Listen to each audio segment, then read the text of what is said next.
It was much more than a schoolgirl crush for Mandy Boardman when she met a charming man twice her age. David knew how to make me feel nice and pretty and wanted. He was definitely a good guy. But Mandy's intense infatuation was obscuring David's disturbing desires. He's the devil incarnate. Mandy was absolutely in danger. And Mandy was forced to make the toughest decision of her life when she discovered how far he would go. It was monstrous how anybody could just do that. It was unbelievable. Unbelievable what I saw. When it comes to love and marriage, things aren't always as they seem. Mandy Boardman has always thought of herself as mature for her age. Even at 17 years old, she wasn't one to party or break the rules. I was pretty responsible. I didn't really have time to be wild. I had a job, I had school, I played softball. I grew up a block away from the ball fields, and it was the place to be.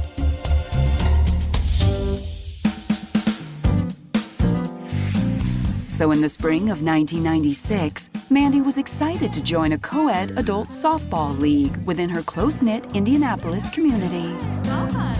At 17, you become an adult when it comes to softball, so you have to join an adult league, and I decided that I would sub for a team, so I would get my fix. Through the team, Mandy met all kinds of people, including 35-year-old David Wise. Hi, my name's David. What's your name? David worked at a shipping company, was a fine ball player, and seemed keen on offering Mandy extra support. He was much older than me, but he was very nice to me and very polite. He would let me know how he appreciated me being there subbing for the team. Good catch. So when David made his true intentions known shortly after Mandy turned 18 by asking her out on a date, Mandy wasn't the least bit put off by their sizable age difference. He just took me to a local Italian restaurant, and it was very quiet, nice. There was definitely an attraction there, and he always knew how to make me feel pretty and wanted. Mandy and Dave were kind of an odd pairing, and it might have been because of the age difference. So to me, they were a little odd, but they seemed happy. Unfortunately, not everyone was as thrilled as Mandy about her new boyfriend. I was not a happy mommy, not happy at all. And I told her, I said, he's way too old for you. He could be your father. And she said, but he's not, you know, and I was like, well, he could be, so that makes him too old for you. I always felt my mother was overprotective. It was very normal of her to be concerned about who I was dating, which probably made me want to date him even more. Mandy knew her feelings for David were different, but she became concerned when she noticed the amount of alcohol he seemed to consume regularly. I was not a drinker. I did not do that.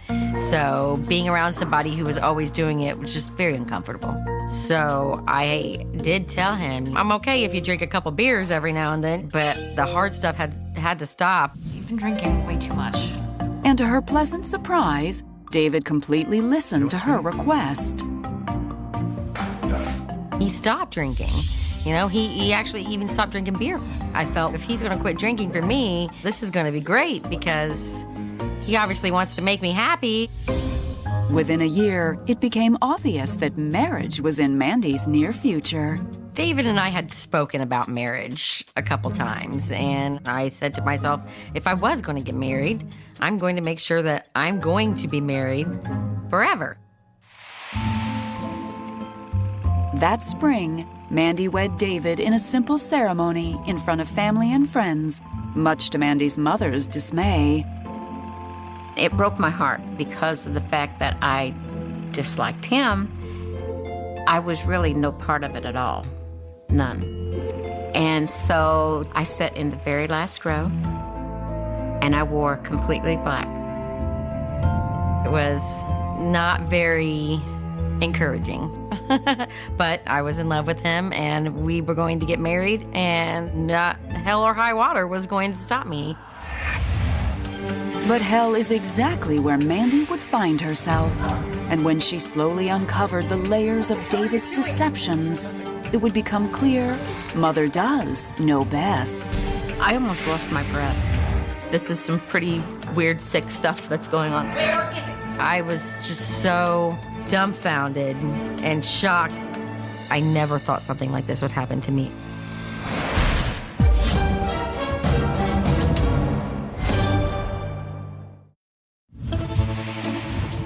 In the spring of 1998, Mandy Wise was determined to prove to everyone that her marriage to new husband David was a success. That's what you do. You get married and you're married forever. Mandy's not a quitter. She will try to her last breath to keep right on going, and she wanted everything to work out. And indeed, it seemed it would. When nearly 9 months to her wedding day, Mandy delivered a healthy baby boy.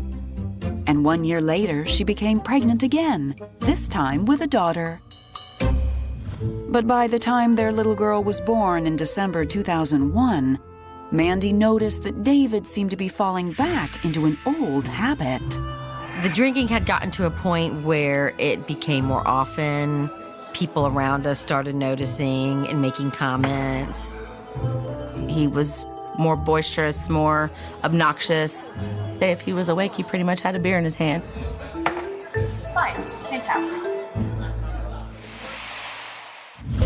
Mandy had no clue why David had suddenly gone back on his word to stop drinking and decided to confront him one evening. What is wrong with you? I tried to explain to David that not only was I not wanting to accept his drinking, but I didn't want an alcoholic around my children. You're so sick. I'm so sick of this. I'm yelling at him. He's yelling back at me, and he smacked me.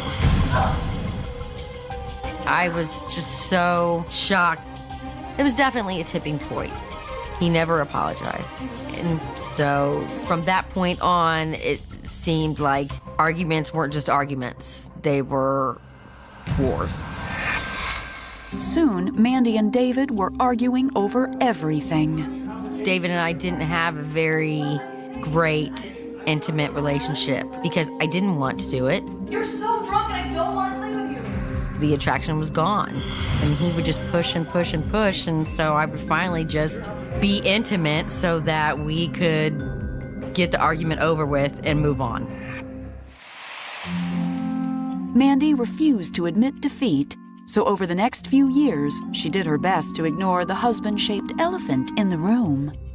She started her own cleaning company and focused on her kids instead. I think she wanted everybody to feel like she was in a good marriage. Most of us could see that it was a little rocky. By 2005, with all Mandy had going on, she wasn't too alarmed when she began feeling incredibly groggy, even after getting a solid night's sleep. I was finding myself in the middle of the day not being able to keep my eyes open. I couldn't figure out exactly what was going on with me. There was many, many times that I called there at their house, and he would answer the phone. Well, she's asleep. I said, it's 4:30 in the afternoon. Why is she sleeping? She's tired. She's been working hard. But when Mandy began to wake up in the middle of the night with a strange taste in her mouth, she couldn't help but take notice. It was very bitter, very strong taste that was like stuck there and wouldn't go away. Mandy's mind landed on the only possible explanation she could muster. We had a canopy over our bed, and I thought, well, maybe there are spiders up in there, and they're coming down, and they're jumping in my mouth. It's gross.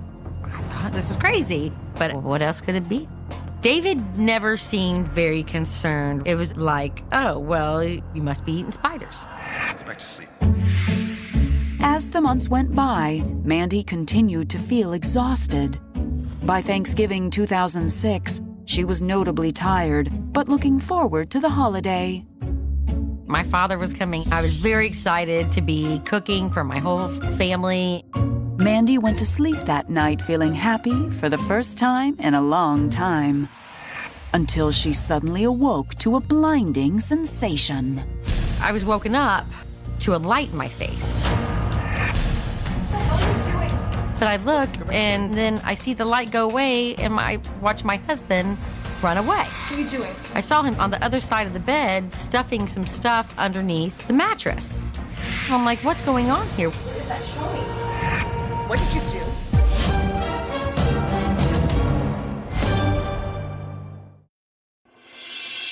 In the fall of 2006, Mandy Wise woke up in a panic when she caught her husband suspiciously hiding something under the mattress. And I'm like, what's going on here? What are you doing? Mandy ran over to the other side of the bed and discovered what David had been concealing. I found this vial and this dropper. What is this? The vial has a chalky-looking liquid in it. He pretty much just sat there in silence, like I was some kind of crazy person waking up in a rage. You are overreacting. Well, at this time, I had the taste in my mouth, the taste that I had before, so I asked, did you do this? Have you been putting this in my mouth?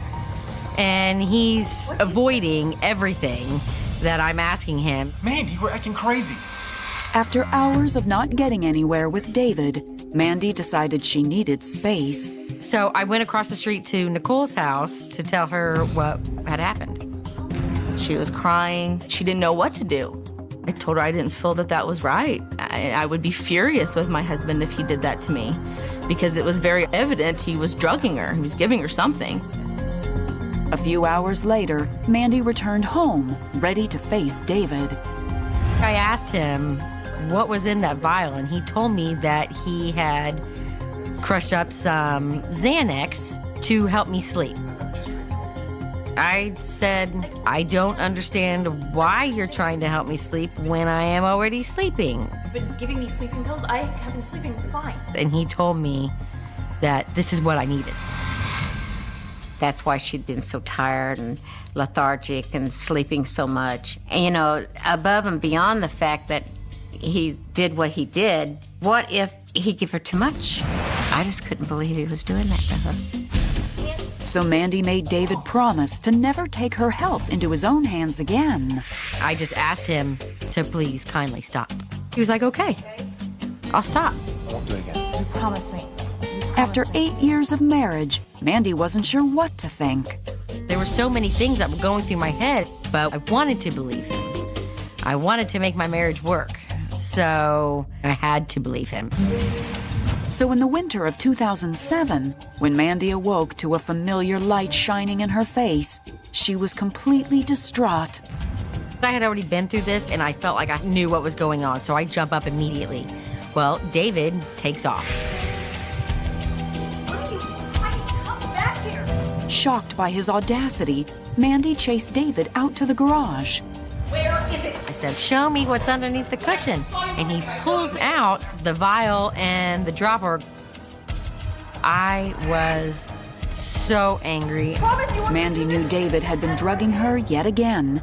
The question was, why? As the young mother of 2 children, Mandy wasn't sure what to do next. For the next 3 months, she and David barely spoke as she tried to work out a plan in her head. I didn't want my kids to know what happened. I had to figure out what was going on here. But in the fall of 2008, the reason behind all the troubling events became clear. I was home from work, and David had left his cell phone at home. So I decided I'm gonna go ahead and investigate.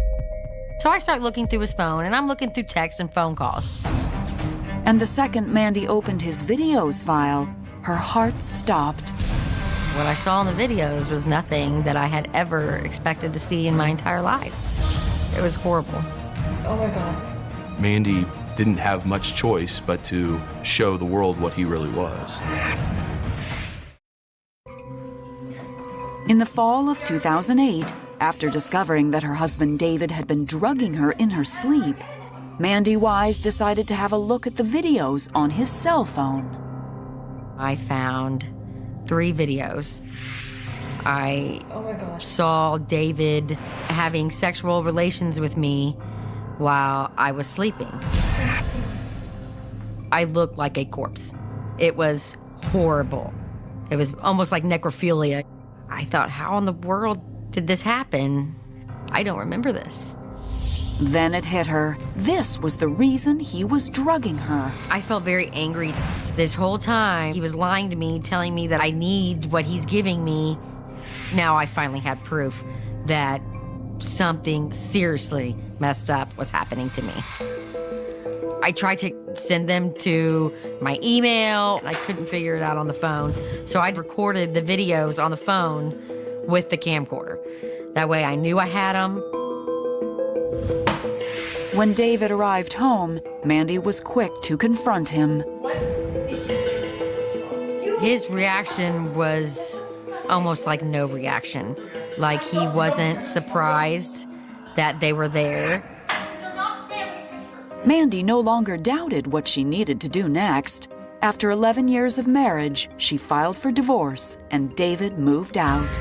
It was very hard to take that step to let everybody know that I failed and that my marriage didn't work and break apart my family. That's probably the hardest thing I've ever done. My kids. They were just devastated. I thought he was sick and twisted, and I asked her, are you going to take this to the police? And she said, I don't think I can. I don't want anybody to know this. He's gone. It's done. This is not going to happen to me anymore. By October 2009, Mandy and David's divorce was final. It was difficult for Mandy to acknowledge how wrong she'd been about David. I feel like there's somewhere where David went off the grid, and people like that are capable of doing anything. And I thought if he could do this to his wife, then he could probably do it to anybody. So I decided to make the phone call to the Indianapolis Police Department. David Wise was arrested in August 2011 and charged with 1 count of rape and 5 counts of deviant sexual behavior. Without physical evidence, however, he could not be charged with drugging Mandy. David pled not guilty, and on April 28, 2014, after 3 years of legal battles, he went to trial. Along with the video evidence, one of David's own friends testified against him. David called the wife of one of his friends and made some statements that something was happening to Mandy while she was asleep. The witness told the jury David said to her that he had no sex life with his wife and admitted to drugging her to have his way. If she's not going to give it, I'm going to take it. He explained to her that he would do it so that later he could watch the videos and enjoy them during his own time. It was just unfathomable. Even David himself testified that he had given his wife drugs for 3 years. He had been prescribed Xanax and Ambien on a number of different occasions. David said he was experiencing lapses in judgment due to drinking. It was more than enough evidence, and 2 days later, David Wise was convicted on all charges. But much to Mandy's surprise, the judge imposed a light sentence: 20 years with 12 years suspended and 8 years in home detention with a GPS monitor. I was devastated. This man was able to go home and lead his life. I was terrified. You could have knocked me over with a feather. I was like, how can they do that? The sentence he got was for people with limited or no criminal history. Did I agree with it? I didn't. Spousal rape is a very serious crime, and anytime an adult commits a crime like this, they need to be held accountable. But 2 months after the sentencing, David failed to charge his GPS monitor for 6 hours. They found him at home, and he claimed that his battery had just died. The court found he had violated his home detention rules and revised his sentence to 5 years in prison and 3 years home detention. I almost couldn't control myself because I just was so grateful for the peace. I felt like it was finally over.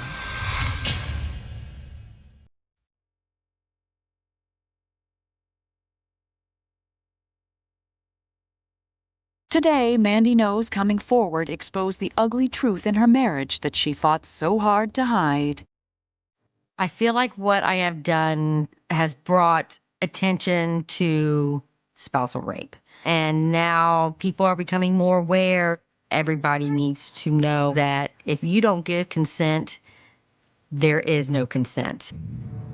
With everything that she's had to do, I'm very proud of her for coming forward and saying, this is me. It happened to me. I'm very proud of her for that. It takes a lot of courage. I never thought something like this would happen to me. But I'm definitely still strong-headed. And I want to make sure that whatever I do makes a difference.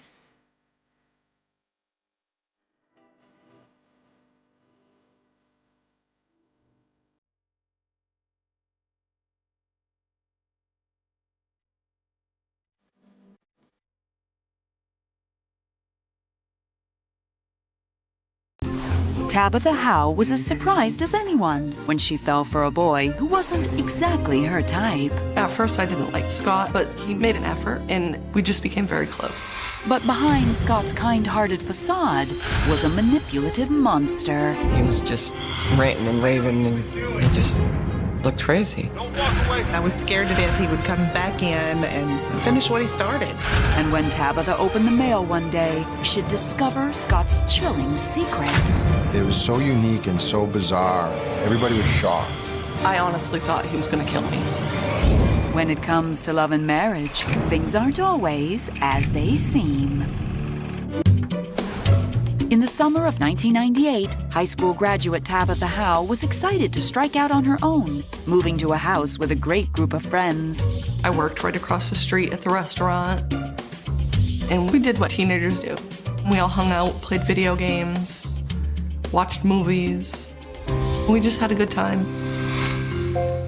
But Tabitha's newest roommate, Scott Wellington, didn't seem to fit in. Scott was working at a grocery store as a bagger, and at first I didn't like him. He was only 17, just a young kid who was arrogant. Before long, Tabitha was pleased to see that Scott had a charming side. He seemed like he was caring. He would notice, like, if I did my nails, which most men wouldn't notice. He picked up the house while we were at work. He seemed like a decent person. We just became very close. Tabitha made it known she was interested in Scott, and they transitioned effortlessly from just friends into a couple. I felt like maybe this could be something bigger. Maybe we could progress in our relationship and start building a life together. He was my first real love.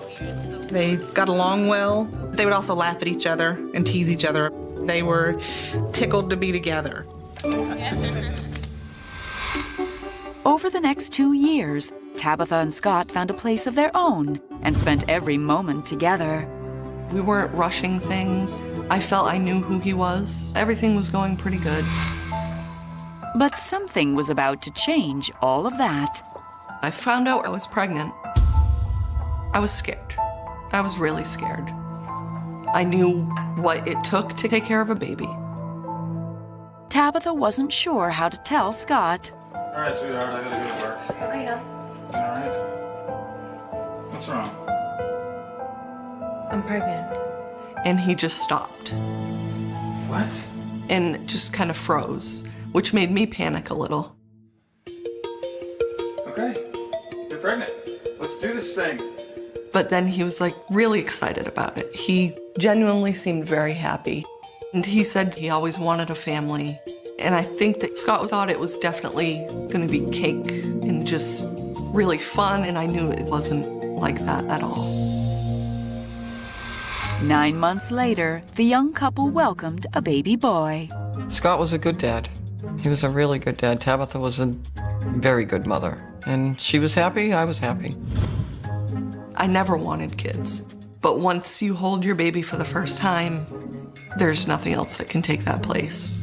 And by November of 2002, Tabitha had more surprising news for Scott. I said, "You're gonna be a daddy again." And he was absolutely thrilled. We already had one perfect little boy, and now we're gonna have another baby. To financially prepare, Tabitha found a job in the accounting department of a local store. I was working nights and Scott was working days. He went on to become a machinist, and he was making decent money. It was enough that we could get by. But the excitement of another baby was soon eclipsed by a troubling new side of Scott. Our son was learning to walk, and we had a small shelf up against the wall, and he grabbed onto it to steady himself, and it ended up falling on top of him. He was absolutely fine, but Scott got very angry. Put this here. I just thought he was being protective, but I'd never seen him really get angry before. Then in March of 2003, life took a turn for the worse when Scott announced he'd been laid off from his job. For the next few months, Scott bounced from job to job, but nothing seemed to stick. I would pick up any available shifts at work, but he did not do anything. He didn't do the dishes, he didn't pick up the house. He was very reluctant to actually get a job and just make some money to help out. She was very frustrated by, always having to clean up whatever mess that was there. Finally, in July 2003, in time for the arrival of their second son, Scott found another good job as a machinist in Greenville, just across the New Hampshire state line. He seemed really happy. He seemed to get a little bit of that spark back and talking like things are going to get better. But Tabitha would soon learn that with every new high came an unbearable low. It was a roller coaster ride. I was really scared. And gradually, Tabitha would be swept into a whirlwind of deception so shocking she wondered if she would even survive. I was stunned. I couldn't quite wrap my head around what had happened. You see this stuff in books and TV shows. You don't think it's going to happen to you.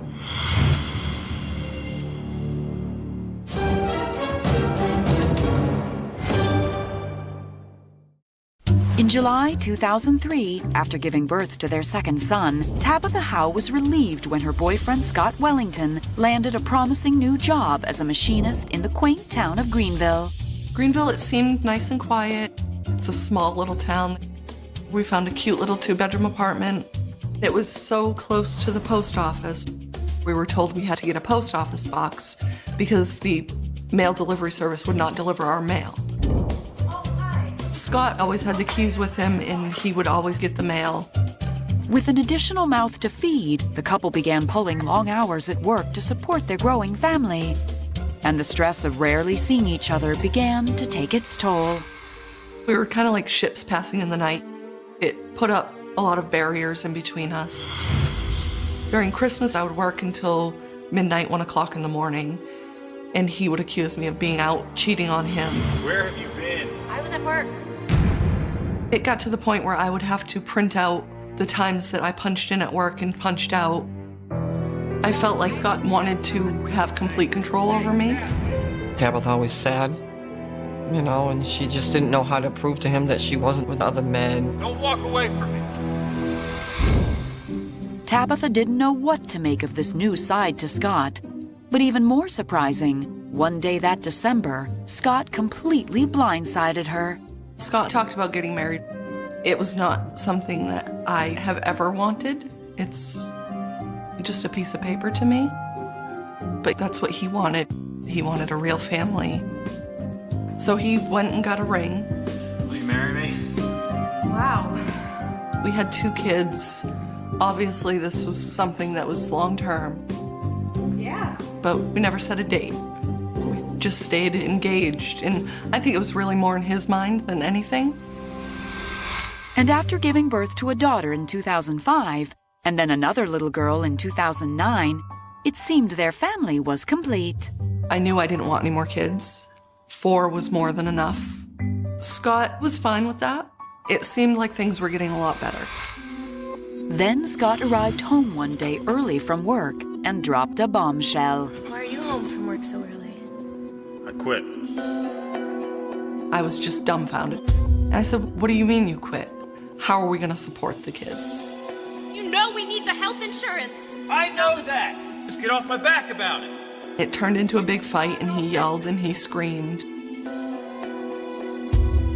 As Tabitha took on more hours at work, she struggled to understand why, out of the blue, Scott tossed his family into yet another financial storm. It wasn't until January of 2010 when Tabitha showed Scott a listing for a machinist job at a local company called C&M that he finally took action. It seemed like a really great company. He called them, he went down for an interview, they ended up hiring him. Tabitha hoped their troubles were finally behind them. But they were just getting started when Scott made a horrifying decision that would not only devastate Tabitha, but would betray his entire company. He just sounded like he wanted to destroy her. I was terrified. He was a completely different person.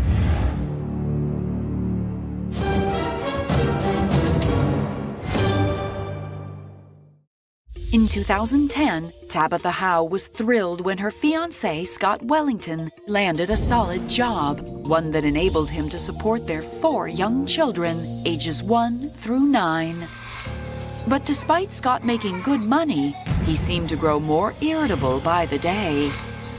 We can't afford more than one line. And before long, his controlling streak returned with a vengeance. Scott, I really need a phone. Scott got the home phone shut off, and that's when he really started to isolate me from everybody. I got her another cell phone, and I paid the bill. He was not happy about that because there was nothing he could do. And though Scott wanted more control, he didn't seem to want to spend more time with Tabitha and the kids. He would get up really early and say he was going to work, like 3 o'clock in the morning. Okay, thank you. One time, I brought him to work, and I said, we'll have lunch with you. We'll have a little picnic outside. Oh, no, you can't bring the kids there. There could be metal scraps in the yard. It'd be dangerous for the kids. He made it sound like it was concern for the kids. Then, in December 2010, just in time for the holidays, the pendulum swung again. I have a little bit of a surprise for you. He came home and he just started pulling money out of his pockets. And he said that he got a $3,000 bonus from work. I said, really? He said, I helped them get a really big contract. It was fabulous. So I was like, well, it's gonna be a really good Christmas for the kids. But when Christmas Eve finally rolled around, Scott had plans of his own. Hey, sweetheart, I think I'm gonna take off and hang out with the guys for a little bit. Okay, that's fine. I said, just don't be too late because, you know, we have a lot to do. He was like, okay, you know. He gave me a kiss. He left. Boom! Gotcha. Tabitha and I were online playing a game. It was just sort of a way to pass the time. When Scott returned home later that night, it was clear something other than the holiday spirit had possessed him. I was sitting on the computer, I was chatting with Emmy, and Scott stormed back into the house, just in a rage, just angry, yelling. I know what you've been doing. He started to accuse me of cheating again. You want her? You know that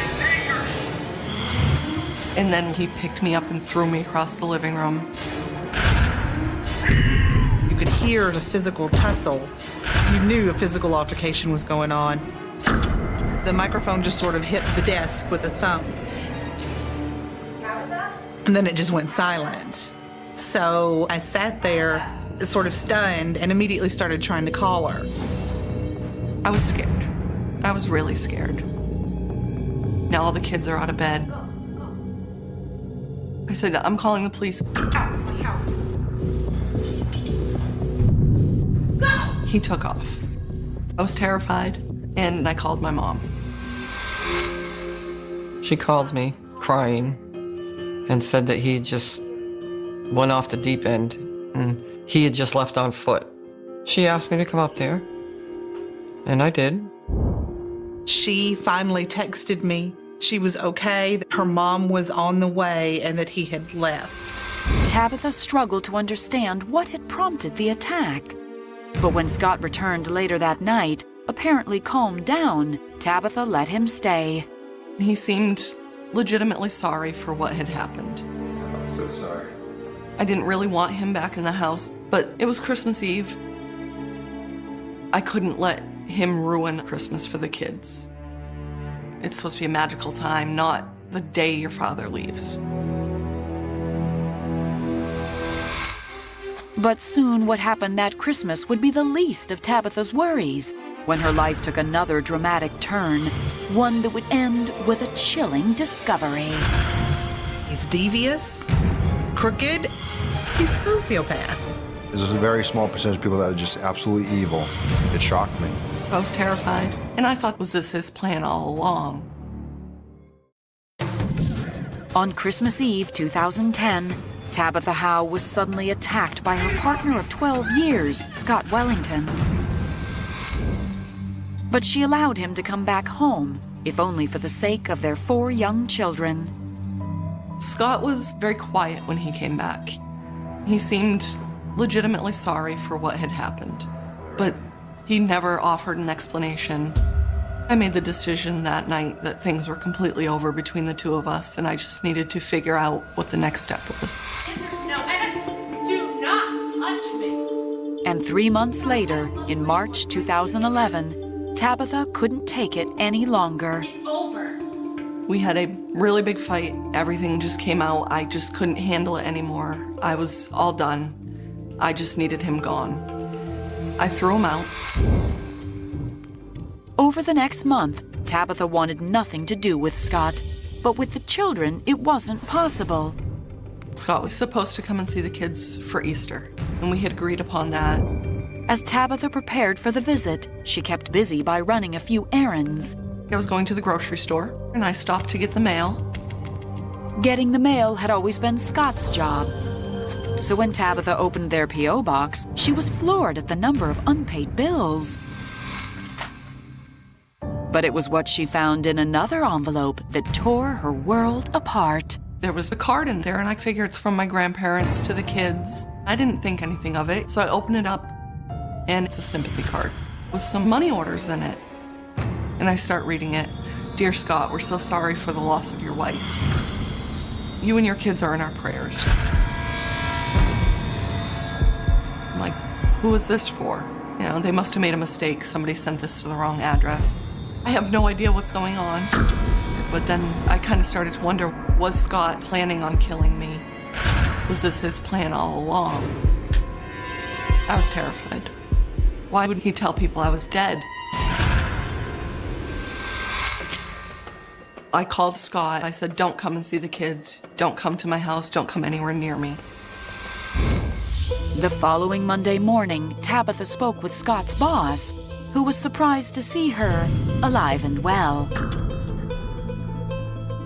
As they discussed the circumstances surrounding the card, Tabitha learned the situation was far worse than she imagined.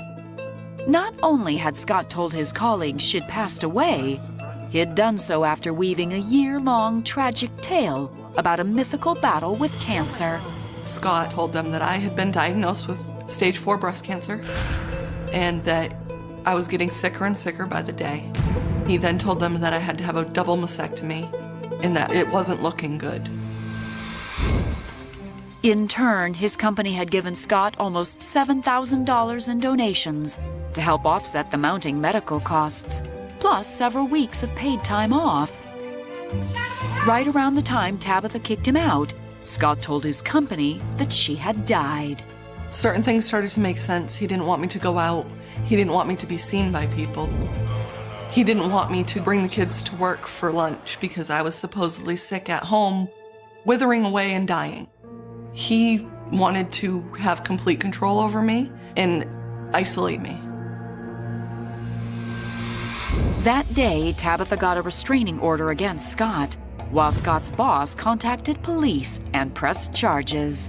The owner of the company explained to me he had to report a theft, and the story of the theft was bizarre, to say the least.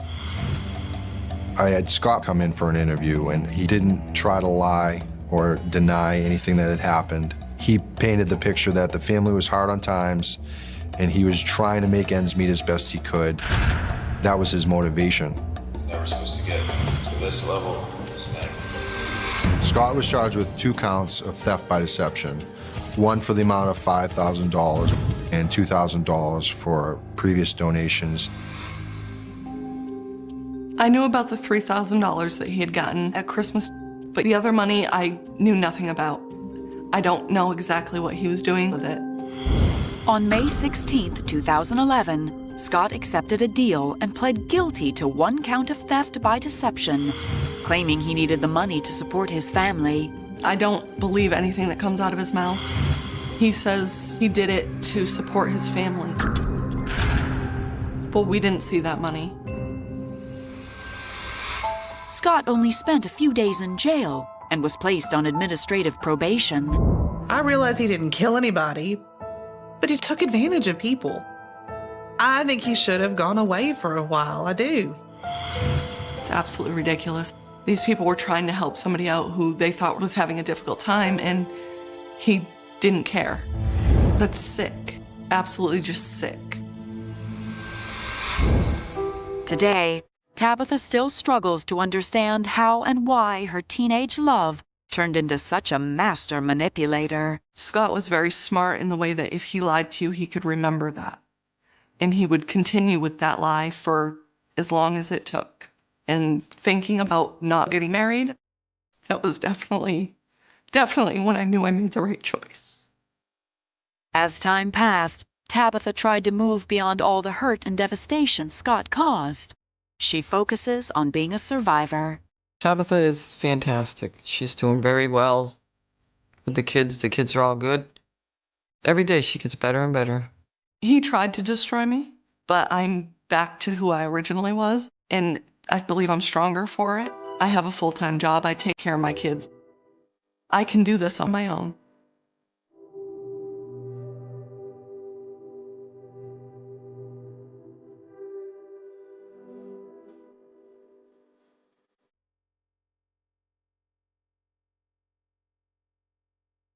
There are nights that split a life into 2 clean halves, before and after.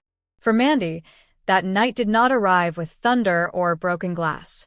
It arrived quietly, like so many other nights before it, wrapped in the familiar rhythm of a house settling into sleep. The kind of night where the air feels still, where the weight of the day finally loosens its grip, where trust, unquestioned, unexamined, rests gently between 2 people sharing the same bed. She had gone to sleep thinking nothing of it. That in itself would haunt her later. The normalcy, the absence of warning, the way everything had felt so ordinary. The faint hum of appliances downstairs, the soft breathing of her children in their rooms, the distant glow of a streetlight slipping through the curtains and stretching thin across the bedroom wall. It was the kind of quiet that people spend their lives trying to protect. And then something pulled her out of it. Not a sound. Not exactly. A sensation. A brightness that didn't belong. At first, her mind struggled to catch up with her body. Her eyes opened against a sharp, unnatural light, the kind that feels invasive, that doesn't belong in the softness of sleep. For a second, she didn't understand what she was looking at.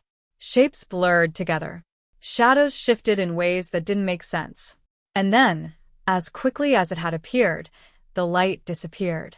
But the movement didn't. Across the bed, in the dimness that followed, she saw him.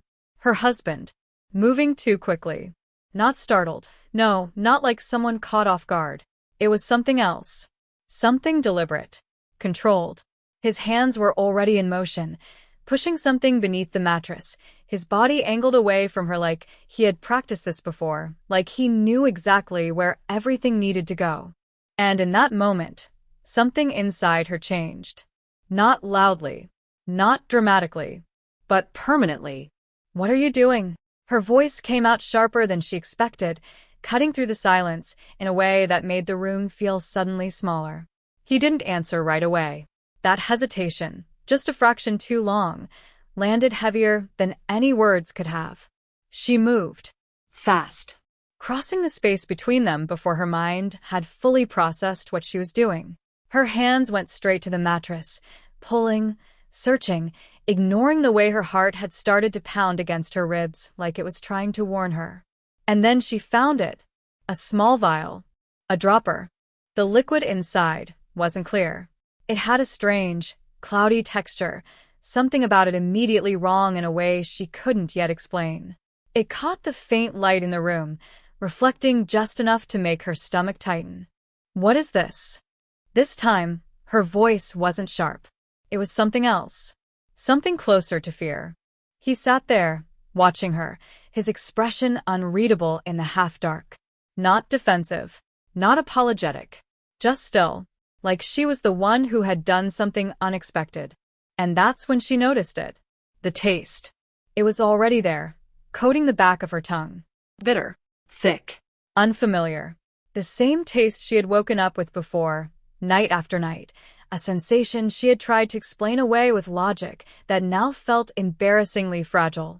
She had told herself it was nothing, something random, something harmless. Now it was sitting in her mouth like evidence. Her eyes snapped back to him. "Did you do this?" No answer. Not even an attempt. The silence stretched, heavy and suffocating, pressing in from all sides until it felt like the room itself was holding its breath. She waited, searching his face for something, anything, that could pull this moment back into something recognizable. But there was nothing. No confusion. No denial. Just that same stillness. And in that stillness, the truth began to take shape. Not all at once. Not clearly. But enough. Enough to make her chest tighten. Enough to make the air feel thinner. Hours later, she would be sitting in someone else's living room, her hands wrapped tightly around themselves as if holding on could somehow keep everything from unraveling. The words would spill out unevenly, fragments of a story she didn't fully understand yet, her voice catching in places where the reality felt too sharp to say out loud. "He's giving you something," someone would say. Simple, direct, unavoidable. And she would feel it again, that shift inside her. The one that had started in the darkness of her bedroom. The one that had nothing to do with anger or even fear, not yet. It was something deeper. A realization that the person she had built a life with, the person she had trusted enough to fall asleep beside night after night, had been doing something to her while she was unconscious. Without her knowing. Without her consent. And suddenly, all the small things, the exhaustion that didn't make sense, the way she couldn't keep her eyes open in the middle of the day, the strange, bitter taste that lingered no matter how much she tried to ignore it, began to align in a way that felt almost unbearable. Because it meant this hadn't been a single moment. It had been happening, over and over again, behind the safety she thought she had, behind the version of her life she had fought so hard to believe in. That night wasn't the beginning of the story, but it was the moment the illusion broke. And once broken, it could never be put back together the same way again. Long before that night, before the vial, before the bitter taste that refused to fade, Mandy's world had been something simple, something structured in a way that felt safe and predictable. In Indianapolis, her life followed a rhythm shaped by routine and responsibility, the kind of life that didn't leave much room for chaos. She wasn't the kind of teenager people worried about. While others chased distractions, she stayed anchored to what she knew: school, work, and the familiar stretch of neighborhood streets that had watched her grow up. There was a ball field just a block away from her house, a patch of earth that carried the sounds of spring and summer like a second heartbeat for the community. The crack of a bat, the distant shouts of teammates, the low murmur of people gathered along the sidelines. It was more than a place to play. It was where people showed up for each other, where names were known, where faces became part of a shared routine. Mandy had spent years there, moving between roles without thinking much about it, letting the seasons mark the passage of time. At 17, she already carried herself with a sense of purpose that made her seem older than she was. Not in a dramatic way, not in a way that drew attention, but in the quiet decisions she made every day. She worked, she studied, she showed up. There was a steadiness to her, a belief, unspoken but deeply rooted, that if she did things the right way, if she followed the path that had been laid out in front of her, things would work out. That belief shaped the way she saw the world. And it shaped the way she saw him. The adult softball league wasn't meant to be anything more than a temporary step, a way to keep playing after aging out of the youth teams. It brought together people from different stages of life, blending ages and experiences in a way that felt natural in that setting. To Mandy, it was just another extension of the community she already knew. Until she met David. He introduced himself casually, like it didn't matter, like he was just another name among many. But there was something about the way he spoke to her that stood out, not in a way that felt threatening, not then, but in a way that felt attentive. He noticed things. Small things. The way she played. The effort she put in. The fact that she was there at all. "You did good out there," he might say, his tone easy, his words landing just enough to make her feel seen. And for someone like Mandy, someone who wasn't used to being the center of attention, that kind of recognition mattered. He was older, much older, but at first, that didn't register as a problem. If anything, it added a layer of reassurance. He wasn't reckless. He wasn't unpredictable. He seemed grounded, established in a way that made him feel safe. He had a job, a routine, a presence that suggested stability. When he asked her out, it didn't feel sudden. It felt like a natural progression. The restaurant he chose was quiet, tucked away from the noise of busier places, the kind of setting that allowed conversations to stretch without interruption. Soft lighting, the clink of utensils against plates, the low hum of other diners, it all blended into a backdrop that made the moment feel more significant than it might have otherwise. He listened when she spoke. He complimented her in ways that didn't feel forced. And more than anything, he made her feel wanted. For Mandy, that feeling carried weight. It wasn't just about attraction. It was about validation, about being seen not as a teenager trying to find her place, but as someone already there. Their relationship grew quickly, not because of pressure, but because of momentum. Each interaction built on the last, reinforcing the idea that this was something real, something worth investing in. To her, it made sense. It fit into the narrative she had always believed in, that if you found something good, something stable, you held on to it. Not everyone saw it that way. Her mother's concern was immediate, sharp in a way that cut through Mandy's certainty.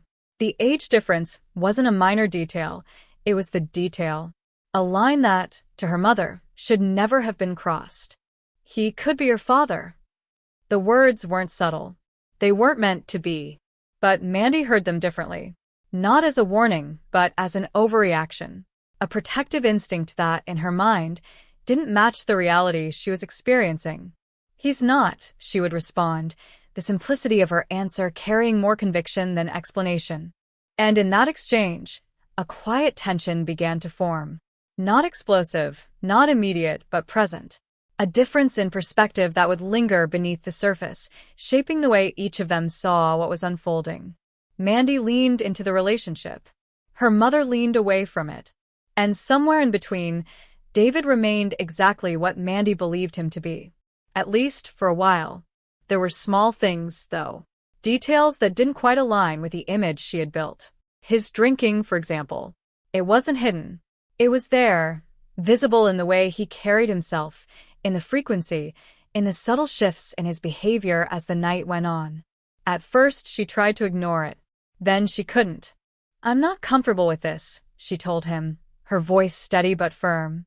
It wasn't an ultimatum, not exactly, but it was close. And, to her surprise, he listened. Not partially, not reluctantly. Completely. He stopped. Just like that. No arguments. No resistance. He adjusted his behavior in a way that felt almost too easy, too immediate. For Mandy, it was proof, clear, undeniable proof that he cared, that he was willing to change for her, to prioritize what she needed over what he wanted. That kind of response reinforced everything she believed about him. It made the relationship feel stronger, more certain, more real. By the time they began talking about marriage, it didn't feel rushed. It felt inevitable, like they were simply moving forward along a path that had already been set. For Mandy, marriage wasn't a temporary decision. It was permanent. "If I'm going to do this," she thought, "it's forever." The ceremony itself was simple, surrounded by people who had watched her grow up, people who understood the weight of what she was choosing, even if they didn't all agree with it. Her mother sat in the back, dressed in black, a silent statement that didn't need words to be understood. But Mandy didn't focus on that. She focused on him, on the life they were about to build, on the belief that this was the right choice. That belief carried her forward through the early days of marriage, through the adjustments and compromises that come with sharing a life. It carried her into motherhood, into the quiet moments of holding her first child, into the expansion of a family that, from the outside, looked complete. Everything seemed to align with the story she had always imagined. A husband, a home, children, stability. But stories like that don't always unravel all at once. Sometimes they shift slowly, so slowly that you don't notice at first, until one day you do. And by then, the foundation you thought was solid begins to feel uncertain. Before the marriage, before the children, before the quiet unease that would one day settle into the corners of her home, Mandy's story was made of smaller, softer moments, the kind that rarely make headlines but shape a life just the same. In Indianapolis, her world was defined by familiarity. Streets she could walk with her eyes half closed, neighbors who knew her name, routines that didn't need to be questioned. It was a life built on predictability, and for Mandy, that predictability wasn't boring. It was grounding. She had always seen herself as responsible, maybe more than most people her age.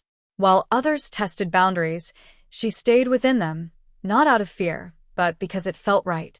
There was a quiet pride in that, a sense that she was building something steady, something that wouldn't fall apart under pressure. She worked while still in school, balancing shifts with homework, learning early what it meant to show up even when she was tired. It wasn't glamorous, but it was hers. The ball field played its part in that story. It wasn't just a place to play, it was a constant, something that stayed the same even as everything else shifted. Seasons changed, people came and went, but the rhythm of the game remained. Mandy found comfort in that rhythm, in the repetition of practice, in the simple satisfaction of improving at something through effort alone. Family, too, was a central thread. Her mother's presence was steady, protective in a way that sometimes felt overwhelming but was always rooted in care. There were rules, expectations, boundaries that didn't always make sense to Mandy in the moment, but formed a kind of invisible framework around her life. A structure that, whether she realized it or not, had been quietly keeping her safe.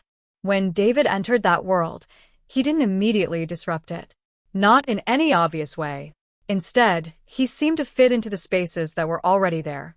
He showed up at the ball field, became another familiar face, someone who blended into the background before slowly stepping forward. To Mandy, he wasn't an intrusion. He was an addition. At first, their interactions were simple. Conversations that started with the game and drifted into other things. Questions about her day, her plans, her thoughts.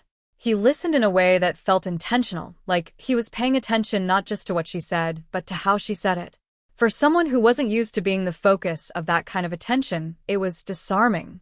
And then, gradually, it became something more. Not all at once, not with a clear turning point, but through a series of small moments that added up. A compliment that lingered a little longer than expected. A look that held just a second too long.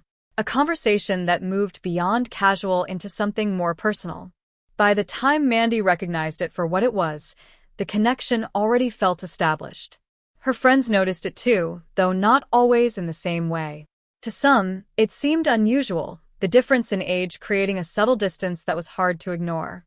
It wasn't something they always said out loud, but it was there, in the glances, in the pauses before certain comments. They seem happy, someone might say, the words carrying a quiet uncertainty. And Mandy held on to that, because from her perspective it was true.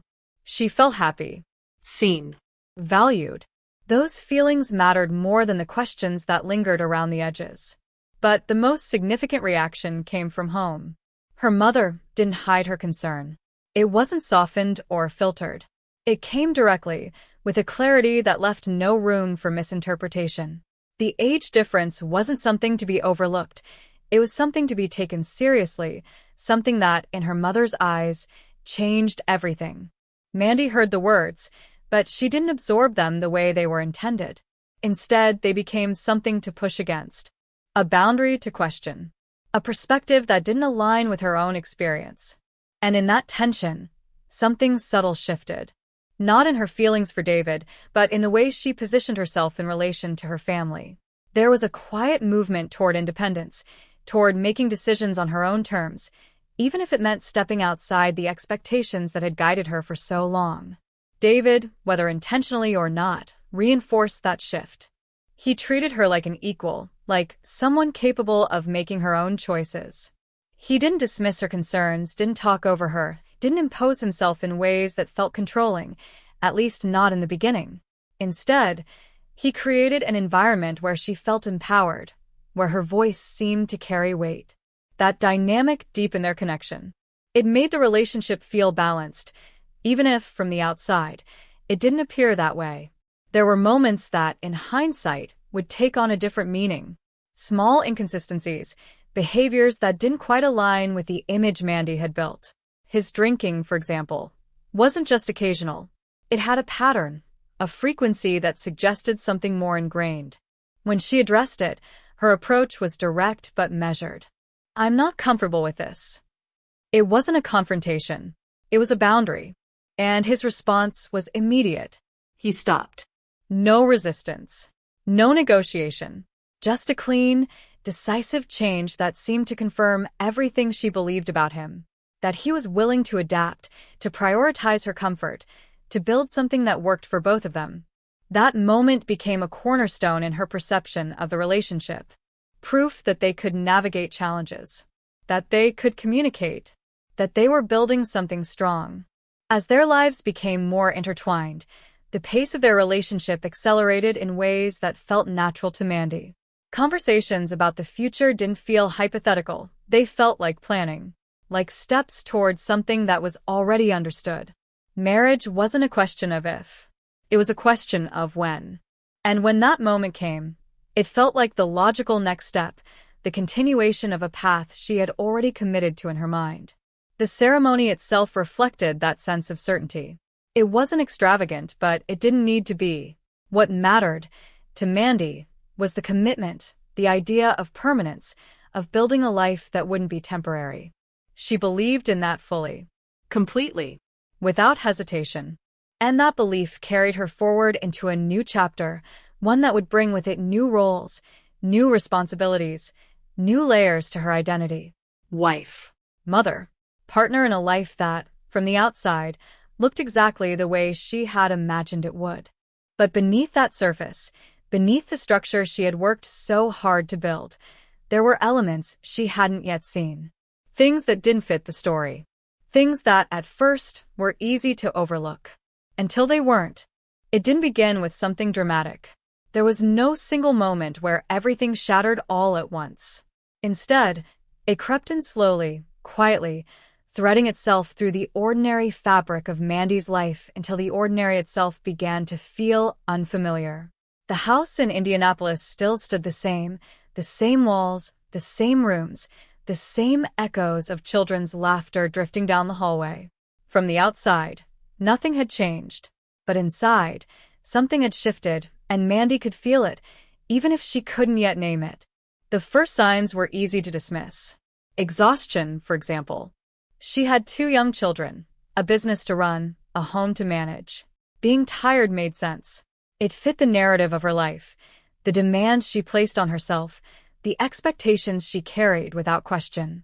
So when she found herself struggling to stay awake in the middle of the day, her body heavy in a way that felt deeper than normal fatigue, she didn't panic. She adjusted, pushed through, told herself it would pass. But it didn't. It lingered. It grew. There were moments when she would sit down for what she intended to be just a minute, only to find herself waking up hours later, disoriented. The light in the room changed, the day already slipping away. It didn't feel like sleep. It felt like something else. Something heavier. Like being pulled under without warning. "Why am I this tired?" she would ask, more to herself than to anyone else. There was no clear answer. David noticed, of course. How could he not? But his responses were always the same, casual, dismissive, wrapped in a kind of indifference that made her question her own concern. "You're just tired," he'd say, as if that explained everything. And for a while, she accepted that. because it was easier, because it didn't require her to look deeper. But then there was the taste. It started as something subtle, something she could almost ignore. A faint bitterness at the back of her tongue when she woke up in the middle of the night. At first, she brushed it off, assuming it was something she had eaten, something insignificant. But it didn't go away. Night after night, it returned. Stronger, more distinct. It clung to her mouth in a way that felt unnatural, as if it didn't belong there. She would get up, drink water, brush her teeth, try to wash it away, but it lingered, stubborn and unexplained. Her mind searched for reasons. Maybe something in the house. Maybe something in the air. At one point, she even fixated on the canopy above their bed, imagining spiders crawling down in the dark, somehow ending up in her mouth while she slept. The thought was unsettling, almost absurd, but it was some explanation, however unlikely, that allowed her to make sense of what she was experiencing. Because the alternative didn't have a shape yet. It was just a feeling, a quiet unease. David didn't seem concerned. If anything, he treated it like a joke. Maybe you're eating spiders, he'd say, his tone light, dismissive. She would laugh it off, or at least try to. But something about it didn't sit right. Time moved forward, as it always does, carrying the small inconsistencies along with it. Mandy focused on what she could control, her children, her work, the day-to-day responsibilities that filled her hours. She built routines, leaned into them, used them as a way to keep everything steady. And for a while it worked, until it didn't. Because the tension in the house had begun to change as well. David's drinking, which had once disappeared so easily, started to return. Not all at once, not in a way that could be immediately confronted, but gradually creeping back into his habits. A beer here, another there, then more. Enough that it became noticeable. Enough that it changed the way he carried himself, the way he spoke, the way he reacted. Arguments followed. At first they were about small things, things that didn't matter on their own but carried weight because of everything beneath them. The tone shifted. The patience that had once defined their interactions began to wear thin. And then one night it crossed a line. The argument had escalated, voices raised, frustration spilling over in ways that felt uncontrollable. Mandy tried to explain herself, to make him understand, but the words didn't land. They collided instead, each pushing harder, neither willing to step back. And then he hit her. It wasn't a prolonged attack. It was a single moment, but it was enough. Enough to change the way she saw him. Enough to introduce a new kind of fear into the space they shared. She stood there, stunned, the shock settling in before the pain did. He didn't apologize, didn't acknowledge it in any meaningful way. The moment passed, at least on the surface, but it didn't disappear. From that point on, the arguments were different. They carried an edge, a volatility that hadn't been there before. And Mandy adjusted the way she always did. She tried to manage it, to navigate around it, to keep things from escalating. She focused on her children, on her work, on maintaining some sense of normalcy in a situation that was becoming increasingly unstable. But beneath all of that, the exhaustion remained. The strange taste. The gaps in her memory. Pieces of time that didn't feel entirely her own. She didn't yet have the full picture. She didn't yet understand what was happening. But the sense that something was wrong had taken root. And it was growing. Slowly. Quietly. Until the night when it would no longer be possible to ignore. The night she woke to the light did not fade when morning came. It lingered, stretched thin across the hours that followed, clinging to her thoughts in a way that made everything else feel distant. In Indianapolis, the day moved on as it always did. Cars passing, neighbors stepping out onto porches, the quiet routines of everyday life unfolding without interruption. But for Mandy, time had shifted. The ordinary no longer felt stable. It felt fragile, like something that could break if she looked at it too closely. She hadn't slept after that moment. Not really. She lay there for a while, staring into the dark, the vial and dropper sitting on the nightstand like objects that didn't belong in her life. Her mind circled the same questions over and over, trying to force them into a shape that made sense. But every path led back to the same place, the same realization that refused to settle into something manageable. By morning, exhaustion had settled deep into her bones, but it was different from before. Sharper, more alert, as if her body, despite the fatigue, had decided it could no longer afford to relax. She needed to talk to someone. That thought came with a kind of urgency she hadn't felt before. Not later. Not after she figured things out. Now. So she left. The air outside felt colder than it should have, or maybe it was just the contrast between the inside of her house and everything beyond it. She crossed the street quickly, her steps uneven, her mind still trying to catch up with what had happened. When the door opened, the words came out all at once. Not organized.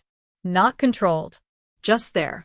Her voice shook as she tried to explain, her hands moving in small, restless gestures as if they could somehow piece the story together in real time. The vial, the dropper, the light, the taste, the way he had moved, the way he hadn't answered. For a moment, there was silence. Not the heavy, suffocating silence from the night before, but something else. Something processing. Something careful. And then the words came. He's giving you something. Simple. Direct. Final. Mandy felt them land before she fully understood them. No, she said instinctively, the denial rising faster than thought. That doesn't make sense. But even as she said it, the pieces were already shifting in her mind, rearranging themselves in a way that made that explanation impossible to ignore. The exhaustion. The way she couldn't stay awake. The taste that lingered no matter what she did. The gaps, the moments she couldn't fully account for. It all aligned too perfectly. And that was what made it terrifying. Because it meant this wasn't random. It wasn't accidental. It was intentional. The realization didn't come with a burst of clarity. It came in waves, each one hitting a little harder than the last, pulling her further away from the version of reality she had been holding on to. She stayed there for a while, talking, trying to make sense of it, trying to find a version of the story that didn't lead to that conclusion. But every attempt circled back to the same place. Eventually, she had to go back. The walk across the street felt longer this time. Heavier. Each step carried a weight that hadn't been there before. The house looked the same, unchanged, but she didn't see it the same way anymore. Inside, everything was quiet. Too quiet. David was there, moving through the space as if nothing had happened. As if the night before had been ordinary, forgettable, something that didn't require explanation. But Mandy wasn't going to let it go. Not this time. She approached him directly, the vial still in her mind, the taste still lingering at the back of her throat. What was in it?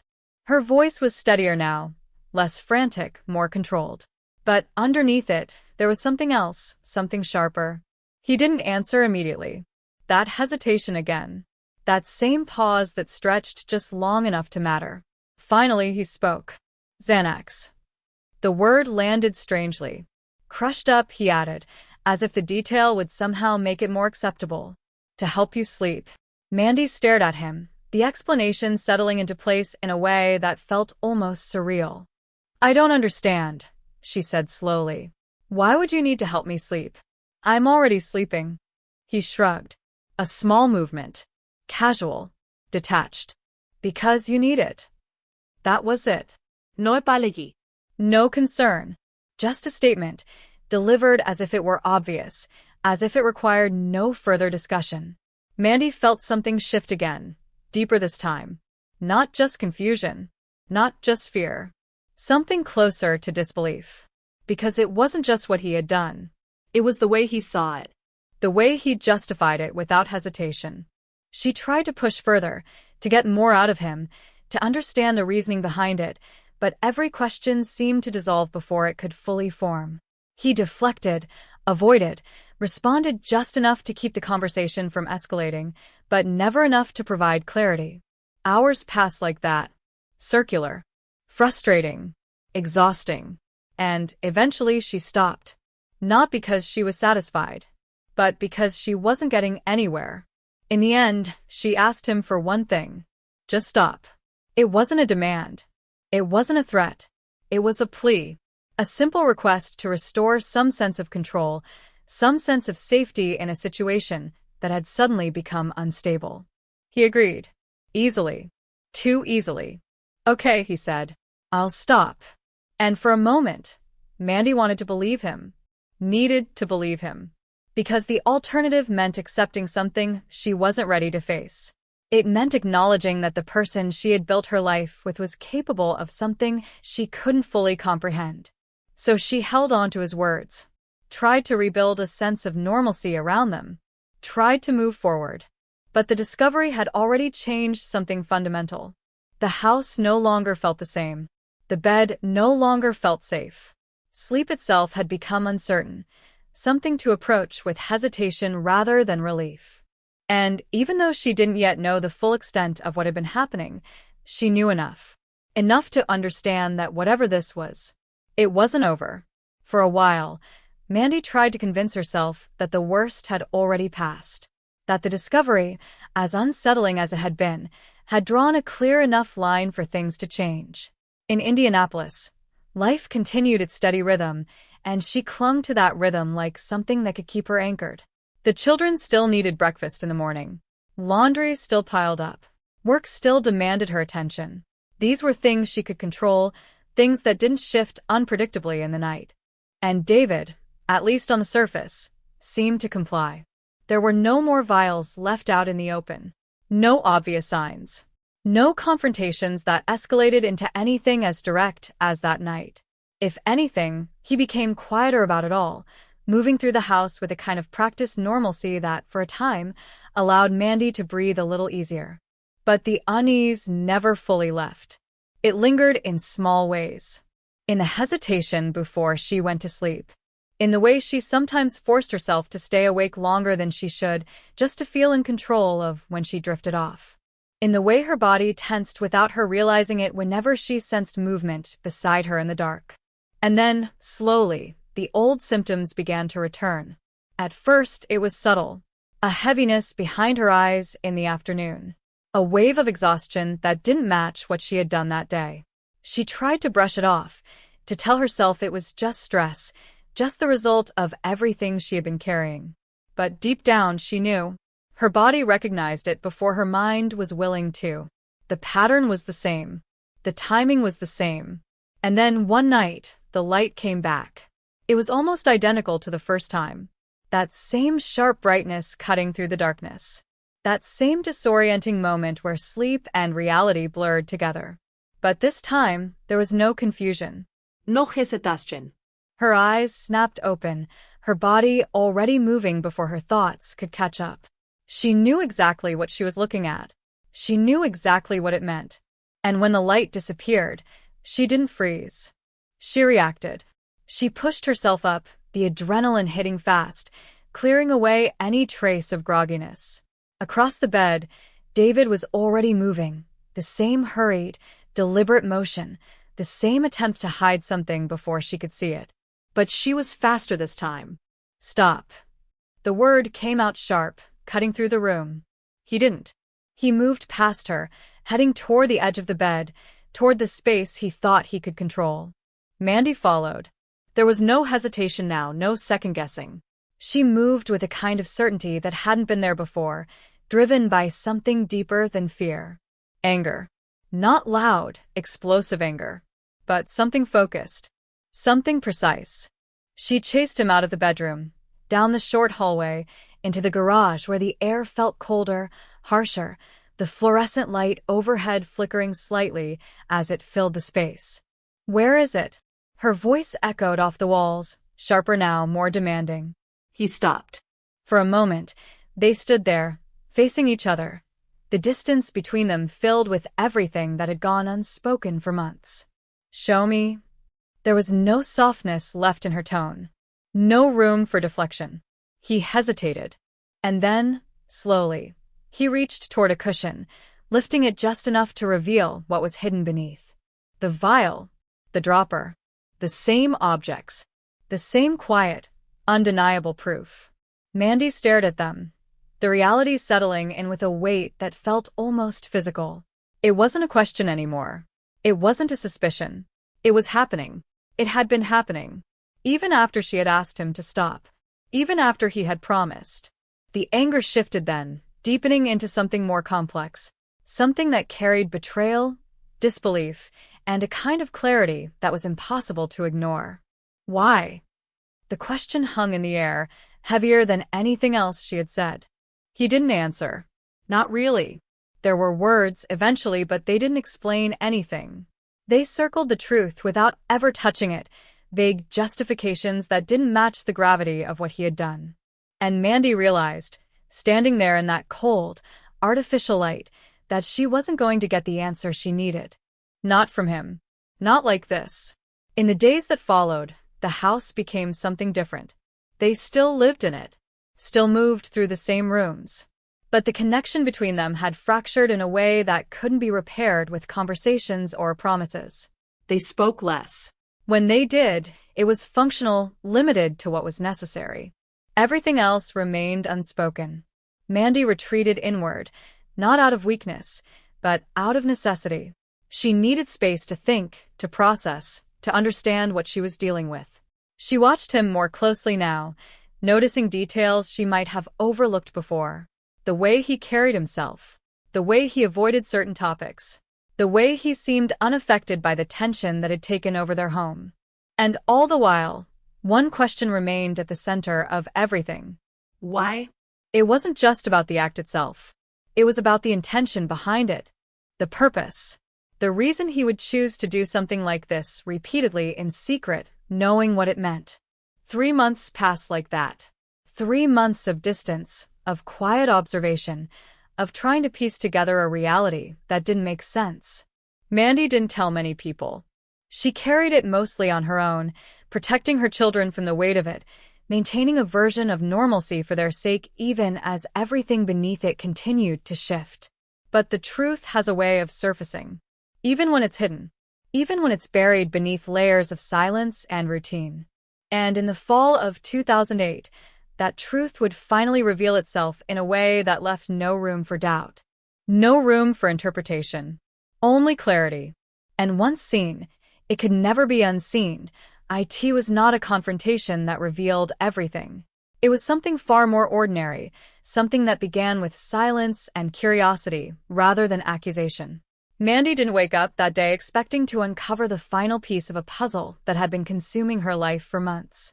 In Indianapolis, the morning looked like any other. Soft light slipping through the windows, the distant sound of traffic beginning to build, the familiar routines of a household trying to function despite the tension that lived inside it. David had left his phone behind. That detail alone would normally have meant nothing. A forgotten object, an inconvenience at most. But for Mandy, it felt different that day. Not because she was actively searching for something, but because she had reached a point where avoidance no longer felt possible. The questions she had been holding back were no longer contained. They were pressing against the surface of every thought. So she picked it up. At first, it was simple, casual. She told herself she was just looking, just confirming nothing, just easing the part of her mind that refused to settle. But the moment she opened it, something inside her shifted again. Messages, call logs, fragments of communication that didn't fit the version of reality she had been trying to maintain. Her thumb moved slowly at first, scrolling without urgency, as if she still expected everything to make sense once she reached the end of the list. But the further she went, the more the feeling of wrongness deepened. Not loud, not immediate, just persistent. Like a pattern forming beneath the surface that she could no longer ignore. And then she found the videos. There was no gradual transition after that moment. No emotion en el buffer. Just impact. She tapped. And the screen changed. At first, her mind refused to process what she was seeing. The images were too direct, too disconnected from anything she had ever associated with her life. A bedroom. Familiar. Her own space. But the perspective was wrong. The angle unfamiliar. And then, slowly, recognition began to form in the most devastating way possible. It was her, asleep, still, unaware, and David, present in the frame. doing things that did not belong in any version of trust or intimacy she had ever consented to. The realization didn't arrive all at once. It fractured across her awareness in pieces, each one harder to accept than the last. Her body felt distant, as if it no longer belonged entirely to her. The sound of her own breathing became too loud, too sharp. The room around her seemed to tilt slightly, losing its stability. She watched longer than she should have been able to, not because she wanted to, but because her mind was struggling to reject what her eyes were seeing. And then it hit her. This wasn't new. This wasn't a single moment. This was the reason. Everything. The exhaustion. The gaps. The taste. The nights she couldn't remember clearly. It all collapsed into one realization that didn't need explanation anymore. He had been recording her, using her, while she was unconscious. The phone slipped slightly in her hand, but she didn't drop it. She couldn't. Her body had gone rigid, locked in place by the sheer impossibility of what she was witnessing. There was no room left for confusion, no space for alternative interpretations. The truth had become too explicit to deny. When he came home, she didn't wait. There was no build-up to the confrontation, no careful phrasing, no attempt to ease into it. The moment she saw him, everything that had been building inside her for months surged forward at once. She showed him the phone, held it out like evidence that no explanation could erase. And for the first time, something changed in his expression. Not shock, not fear, recognition. As if he had always known this moment would come. As if it was not unexpected at all. That reaction did something to her. It removed the last layer of uncertainty she had been clinging to. Because if he had been surprised, there might have been room for misunderstanding. But he wasn't. And that made everything clear. "You are drugging me," she said. Not a question. A statement. He didn't deny it in any meaningful way. The words that followed were fragmented, disconnected from the gravity of what she had just shown him. Explanations that didn't explain. Justifications that collapsed under their own weight. He spoke about medication, about sleep, about helping. But none of it reached her anymore. Because the evidence was already there. Undeniable. And in that moment, Mandy understood something fundamental about the life she had been living.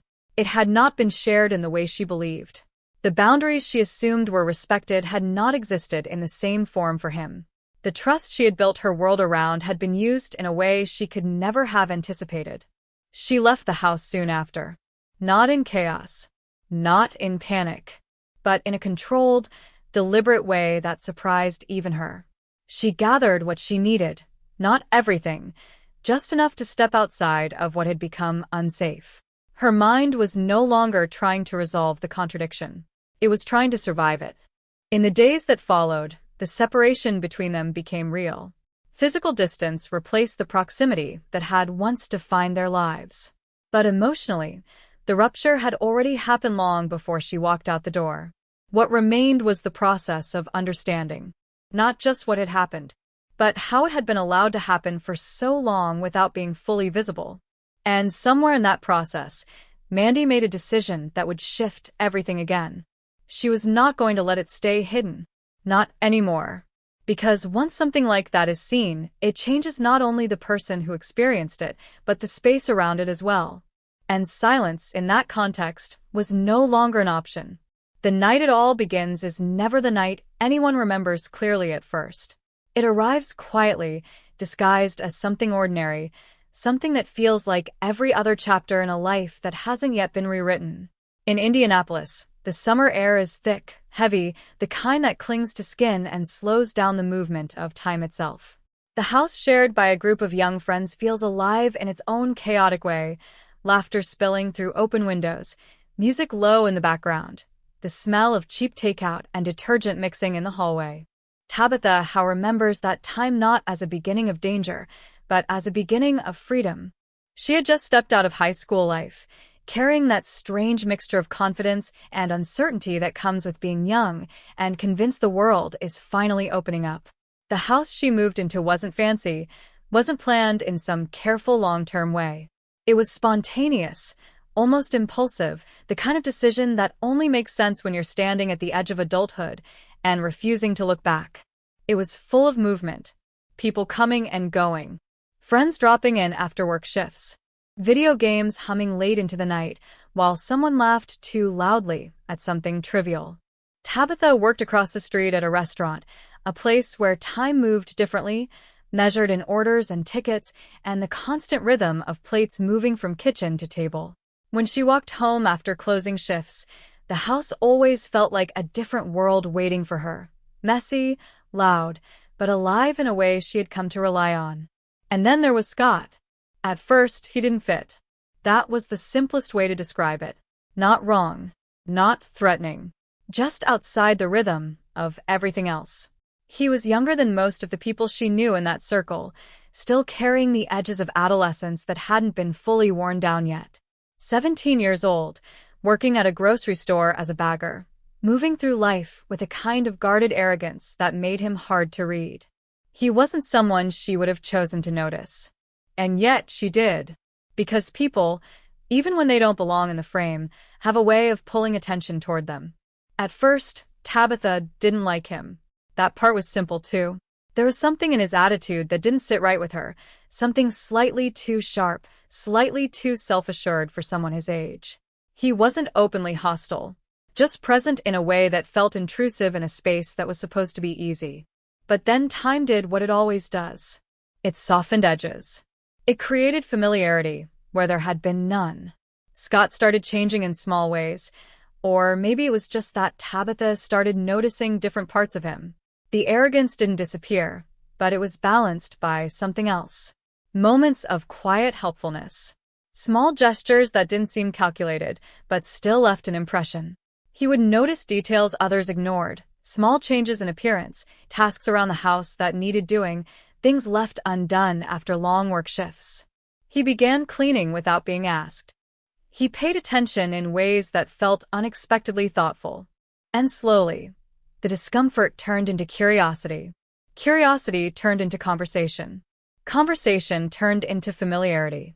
And familiarity, over time, became something closer to trust. What surprised Tabitha most was how easily that shift happened. There wasn't a single defining moment where everything changed. It was a series of small adjustments, like pieces of a puzzle sliding into place without warning. Scott started becoming part of the background of her life. Then part of the foreground, then something harder to define. He would ask questions about her day, not in a superficial way, but with a level of attention that made her feel seen. He would notice things most people overlooked, the way she did her nails, the way she organized small things in the house, the rhythm of her routines after work. It wasn't grand, it wasn't dramatic, but it was consistent. And consistency builds familiarity faster than anything else. Before long, what had started as simple coexistence became something more intimate in the emotional sense. Shared spaces, shared routines, shared jokes that didn't need explanation. The kind of comfort that makes people forget to question how it formed in the first place. For Tabitha, it felt like progression, not danger. A natural evolution of proximity. A shift from strangers to something closer. She began to see him differently. Not as the awkward teenager who didn't quite fit, but as someone with potential beneath the surface.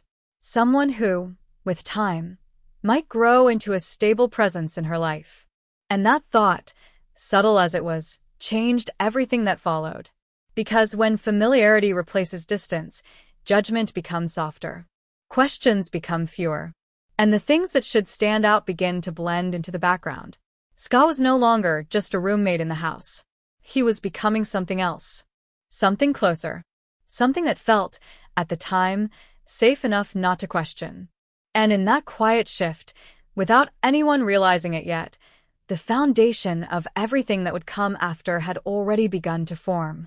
By the time familiarity had fully settled into the house, it no longer felt like a shared space between strangers. It felt like a small, fragile ecosystem where everyone had learned their roles without ever formally agreeing to them. In Indianapolis, summer slowly gave way to the subtle shifts of late-season warmth, The kind of days where the sun lingered too long on the pavement and the nights carried a soft humidity that made windows stay open even when they shouldn't have been. Inside the house, life continued in its informal rhythm. People worked, returned home tired, ate whatever was available, and collapsed into couches that had long since lost their shape. The television stayed on more than it needed to. Video games filled the silence.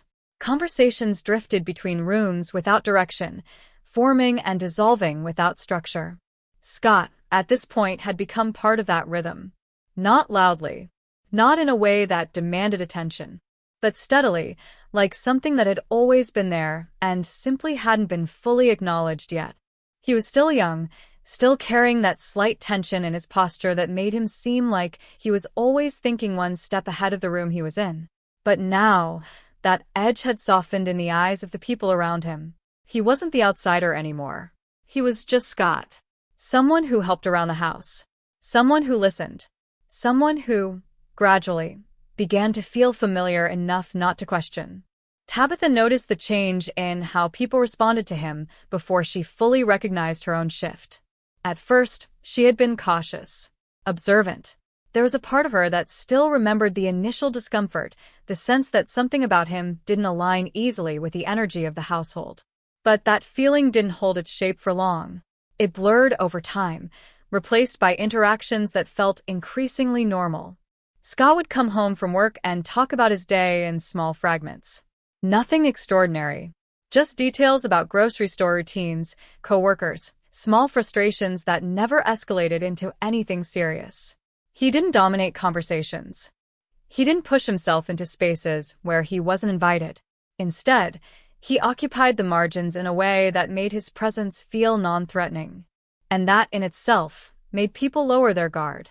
He began doing small things without being asked, picking up dishes left in the sink, straightening things in shared spaces. Not in a way that drew attention, but in a way that quietly reduced friction in the house. It created an illusion of balance, of someone contributing without needing to be prompted. For Tabitha, those moments carried weight she didn't fully recognize at the time. They weren't dramatic enough to question, but they were consistent enough to build trust. And trust, once formed, tends to overwrite earlier impressions. What she began to notice instead were the more human details. The way Scott would pause before answering certain questions, as if considering not just what to say, but how it would be received. The way he paid attention when she spoke, more than most people his age tended to. The way he seemed to remember small things she had mentioned casually days before. Those details softened her perception of him, made him feel less like an outsider, and more like someone who had simply needed time to settle into the environment. The shift wasn't conscious. It rarely is. It happened in moments too small to flag as significant. A shared laugh over something trivial. A conversation that lasted a little longer than expected. A silence that didn't feel uncomfortable anymore. And somewhere in that accumulation of small interactions, the idea of Scott as not fitting in disappeared entirely. He fit. Not because he had changed dramatically, but because the boundaries of the house had adjusted to include him. As this dynamic stabilized, something else began to emerge quietly underneath it. A sense of emotional closeness that neither of them labeled, but both participated in. Scott's attention toward Tabitha became more consistent. Not intense in an obvious way, but present. He would notice when she seemed tired. He would ask small questions that implied concern without crossing into intrusion. Tabitha, in turn, found herself responding to that attention without resistance. It wasn't defined as anything specific. It didn't need to be. At that stage, it simply existed as familiarity layered with comfort. Still, there were moments, small, fleeting moments, where something subtle would interrupt that comfort. A look that lingered slightly too long. A tone that carried more weight than expected. A shift in mood that didn't fully match the situation. But those moments passed quickly. And because they passed, they were not examined. Life in the house was too full, too immediate, too occupied with work schedules and shared responsibilities to pause and analyze inconsistencies that didn't yet form a pattern. The human mind, especially in environments built on routine, tends to normalize what it cannot immediately categorize. So Scott remained, in everyone's perception, simply part of the household dynamic. A young man working, contributing, existing within the shared space without disruption. And Tabitha, moving through her days between shifts at the restaurant and the noise of home life, continued to experience him through that softened lens of familiarity. If there was anything unusual beneath it all, it remained unspoken, unexamined, waiting for a moment that would eventually force it into clarity. But at that time, nothing demanded attention. Nothing broke the surface. And so everything continued, quietly, toward a point no one in the house could yet see coming. By the time Tabitha started thinking of Scott as something closer to a partner than just a presence in the house, the change no longer felt like a shift. It felt like it had always been that way, as if the earlier discomfort had been nothing more than a brief misunderstanding she had outgrown. In Indianapolis, the routines of young adulthood carried on without pause. Late shifts at the restaurant, shared meals eaten standing in a kitchen that never quite stayed clean for long, conversations that drifted into the early hours simply because no one was ready to end them. Scott, at this point, had become a constant in her daily life. Not just someone who lived in the same space, but someone whose presence shaped the rhythm of it. What stood out to Tabitha most in those early days of closeness wasn't anything dramatic or romantic in the way movies tend to frame it. It was the attention, the small, almost invisible attentiveness that made her feel noticed in ways she hadn't expected. He would comment on things other people missed entirely. A change in her hairstyle, a detail in her mood, the way she moved through the house after a long shift. It wasn't overwhelming. It was subtle, and that subtlety made it easier to accept without questioning it too deeply. There was also a gentleness in how he behaved around her during those moments. Not performative, not exaggerated, but consistent enough that it started to feel reliable.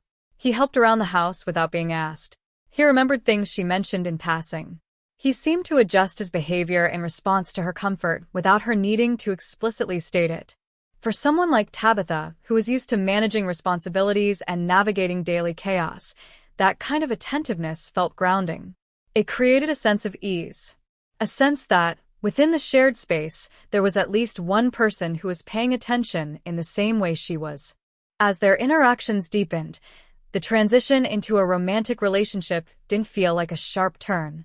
It felt more like an extension of what was already happening, a natural progression of familiarity that had slowly removed the boundary between roommate and something more intimate. There was no single defining moment where they decided to become a couple. No formal declaration that marked a clear beginning. Instead, there was a gradual acceptance of proximity, of emotional closeness that no longer required explanation.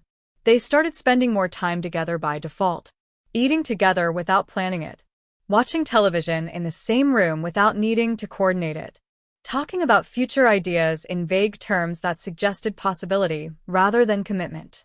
And through it all, Tabitha found herself thinking less about whether this was right or wrong, and more about whether it felt stable. At that stage in her life, stability mattered more than abstract concerns. Scott, for his part, seemed to lean into the relationship with quiet consistency. He didn't overwhelm her with intensity. He didn't push boundaries aggressively. Instead, he stayed close enough that separation felt unnecessary rather than intentional. He became part of her routines in a way that was almost imperceptible.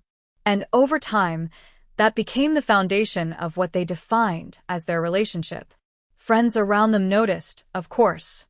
There were comments, subtle observations about the age difference, about how unexpected the pairing seemed at first glance.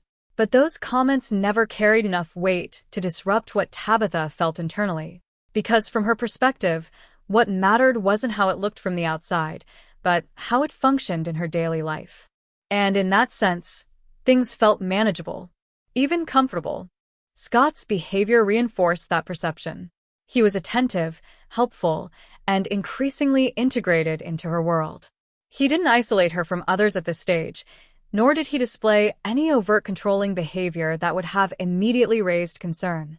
Instead, the relationship continued to grow in a way that felt organic, shaped more by shared proximity than by explicit decisions. Looking back, What stands out most is how unremarkable everything felt during that period. There were no warnings that announced themselves clearly. No moments that demanded immediate reevaluation. Just accumulation. Of time. Of shared space. Of emotional familiarity that blurred the line between choice and routine. It was during this time that Tabitha began to think of the relationship in longer terms. Not necessarily in terms of marriage or permanence, but in terms of continuity. The idea that this was something that would simply continue unless something actively disrupted it. Scott had become part of that imagined continuity, part of the life she was building without fully articulating what that life would look like. And, because of that, certain early impressions faded into the background. The initial hesitation she had once felt no longer held significance. The discomfort that had once been present had been overwritten by repetition and shared experience. In relationships built this way, perception doesn't change through revelation. It changes through familiarity. And by the time Tabitha fully recognized how deeply embedded Scott had become in her daily existence, the relationship was no longer something she was evaluating from the outside. It was something she was already inside of.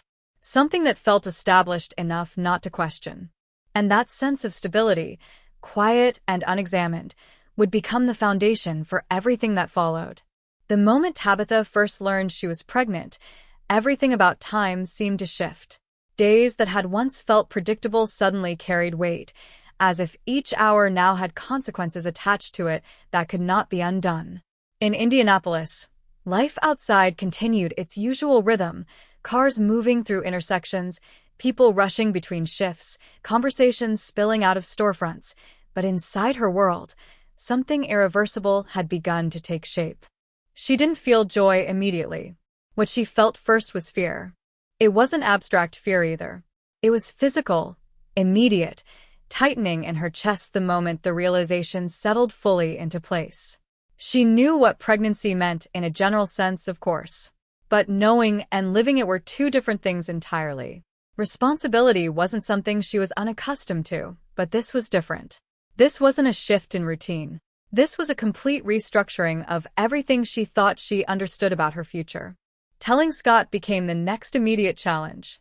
She didn't rehearse it. There wasn't a perfect moment chosen in advance. It simply happened in the flow of everyday life, during a pause between ordinary conversations that suddenly felt too fragile to continue. When she said it, there was a silence that followed. Not dramatic. Not explosive. Just stillness. Scott didn't respond right away. His expression froze in a way that made it impossible for Tabitha to read what was happening behind his eyes.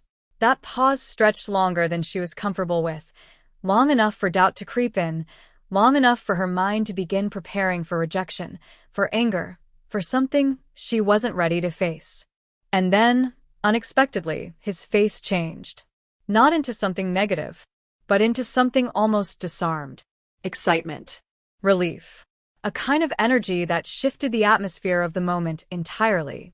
He said he was happy. He said he wanted this. He said he had always imagined having a family. And in that moment, something in Tabitha softened, not because all her fears disappeared, but because his reaction didn't match the worst-case scenarios she had been bracing for. Still, beneath that relief, there remained a quiet awareness that they were stepping into something neither of them fully understood yet. Pregnancy changed the structure of their relationship in ways that neither had fully anticipated.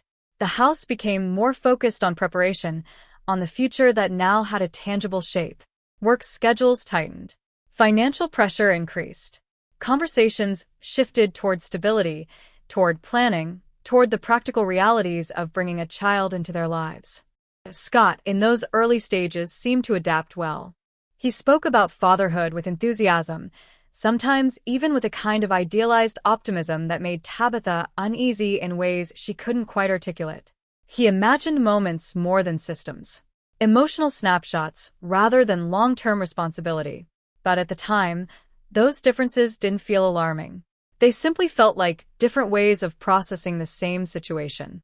When their first son was born, everything momentarily aligned around him. The hospital room was filled with a kind of exhausted stillness that only follows long emotional strain. Tabitha remembers the weight of that first moment, the way time seemed to pause as she held him, as if the entire world had narrowed down to something small enough to fit in her arms. Scott was present, attentive in his own way. He held their son with visible emotion, carefully, as if afraid of doing something wrong. In those early days, he appeared to settle into fatherhood naturally. He helped. He stayed close. He engaged with the child in ways that suggested commitment. For Tabitha, those moments created a sense of reassurance. Not perfection, but stability. The kind of stability that allows exhaustion to feel manageable rather than overwhelming. Life became structured around survival in a more defined sense. Feedings, sleep cycles, work shifts, the constant negotiation of time between two parents trying to maintain financial and emotional balance. It was not easy, but it was familiar in its difficulty. The kind of difficulty that feels shared and therefore bearable. When Tabitha became pregnant again in 2002, the reaction from Scott was immediate and enthusiastic. He expressed excitement without hesitation, reinforcing the idea that their family was growing in a direction he genuinely wanted. That moment strengthened the belief that, despite earlier complexities, they were building something real together. But beneath that surface, pressures were accumulating. Financial strain began to creep in more visibly. Scott's employment became less stable. Jobs came and went in ways that disrupted the household's sense of security. Tabitha found herself picking up more shifts, extending her work hours, compensating for gaps in income that were becoming harder to ignore. At first, she viewed it as temporary instability, something to be managed, something that would eventually correct itself. But over time, the imbalance became more pronounced. Scott's engagement with daily responsibilities shifted. Tasks that were once shared became uneven. Communication began to carry subtle tension. Small frustrations accumulated into larger arguments that didn't always resolve cleanly. And then, there were moments that marked a change in tone entirely. Incidents where frustration escalated in ways that felt unfamiliar. Where emotional reactions crossed lines that hadn't been crossed before. Tabitha began to notice that the version of Scott she had initially grown comfortable with was no longer the only version present in their lives. There were other layers now, more volatile, less predictable. But even then, those shifts were not yet fully understood in their totality. They were interpreted as stress, as pressure, as situational strain within a growing family trying to maintain balance. And so life continued forward, shaped by necessity rather than clarity, moving toward a point where the underlying fractures would eventually become impossible to ignore.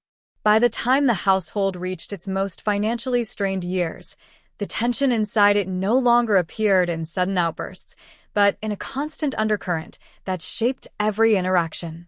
In Indianapolis, the outside world kept moving with indifferent normalcy. Neighbors mowing lawns, children riding bikes down sidewalks, the steady hum of everyday life continuing without regard for what was happening behind closed doors. Inside the home, however, everything felt slightly compressed, as if space itself had become smaller. Scott's job instability had begun to define the rhythm of their lives more than anything else. Periods of employment were followed by abrupt gaps, and those gaps created a ripple effect that touched everything from meals to rent to the simplest daily decisions. Tabitha found herself calculating constantly, mentally adjusting schedules and expenses, trying to keep the household functioning without allowing it to collapse under pressure. At first, she treated it as temporary instability, something that would eventually resolve itself once Scott found the right position again. But as time passed, the pattern repeated too often for optimism to remain untouched. There were days when Scott seemed almost motivated, talking about new opportunities with brief flashes of confidence. He would describe plans, possibilities, small bursts of ambition that made it seem like stability was just around the corner. But those moments rarely lasted long enough to solidify into anything concrete. And, between those moments, frustration grew, not always loudly. Sometimes it appeared in silence, in the way he moved through the house without speaking, or in the way he withdrew into himself after difficult conversations about money or responsibility. Other times, It surfaced more directly, in arguments that escalated quickly and left emotional residue long after they ended. Tabitha began to notice a pattern she couldn't easily ignore. Scott's need for control increased in proportion to the instability around them. When finances were uncertain, he became more restrictive about household decisions. When communication felt strained, he became more insistent on certain boundaries within the home. And when stress peaked, emotional reactions sometimes turned physical in ways that left Tabitha unsettled long after the moment had passed. These were not events that defined every day, but they were frequent enough to change the emotional landscape of the relationship. Still, life did not stop. The children needed care. Work still demanded attention. Routine still had to be maintained, regardless of emotional turbulence. So Tabitha adapted, as people often do in environments that require endurance more than clarity. She learned to recognize moods before they fully formed, to adjust conversations depending on tone, to de-escalate situations before they reached their peak. Not because she was weak, but because she was trying to preserve stability in a situation that no longer felt fully stable. One of the more difficult changes came in the form of trust within the household. Scott's reactions to ordinary situations began to carry suspicion, particularly in relation to Tabitha's time outside the home. Her work hours, her interactions with coworkers, even her brief moments of rest or separation from the house became points of tension. At first, she tried to address it directly, offering explanations, providing details, attempting transparency in hopes of easing concerns. But over time, she realized that the issue was not informational. It was perceptual. The more she explained, the less it seemed to resolve.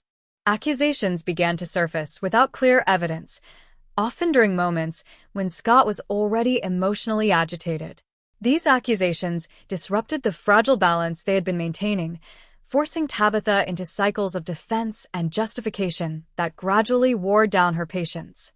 She began documenting her work hours more carefully, not because she needed to prove anything to herself, but because she felt compelled to provide external validation in order to maintain peace at home. It was during this period that another form of behavior emerged, quieter but more unsettling. Scott's presence in the household began to feel increasingly dual in nature.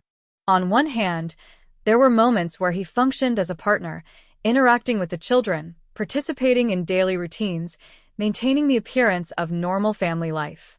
On the other hand, there were moments of withdrawal that felt abrupt and difficult to interpret, as if something behind his behavior was operating independently of the shared reality of the household.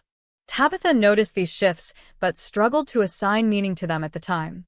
Life was too full, too demanding, too focused on immediate survival to allow for deeper psychological analysis. So she continued forward, holding the structure of the household together as best she could, even as the emotional foundation beneath it continued to shift in ways that were not fully visible yet. Looking back, the most significant aspect of this period is not any single event, but the accumulation of small changes that gradually redefined what the relationship had become. What had once felt like partnership began to feel like endurance. What had once felt like closeness began to feel like negotiation.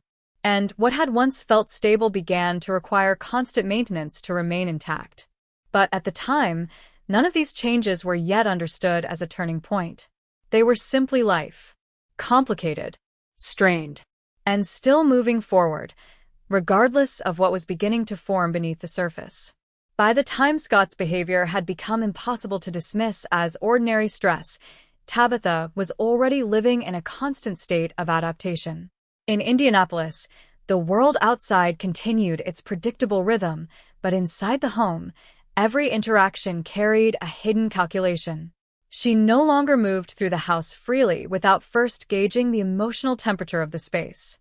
A simple conversation could turn, without warning, into something heavier, something that required careful navigation rather than casual exchange. What had once been interpreted as mood swings now revealed a pattern that was harder to ignore. Scott's presence fluctuated between two extremes. At times, he appeared engaged, even cooperative, participating in family life in ways that suggested stability. He would interact with the children, help with routine tasks, and speak in a tone that resembled normalcy. But these periods never lasted long enough to establish consistency. Then there were the other moments, the quieter ones, the ones that carried more weight precisely because they lacked clear explanation.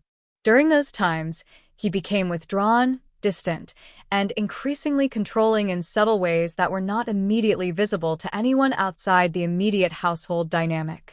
Conversations about daily life began to shift into interrogations about timing, location, and intent.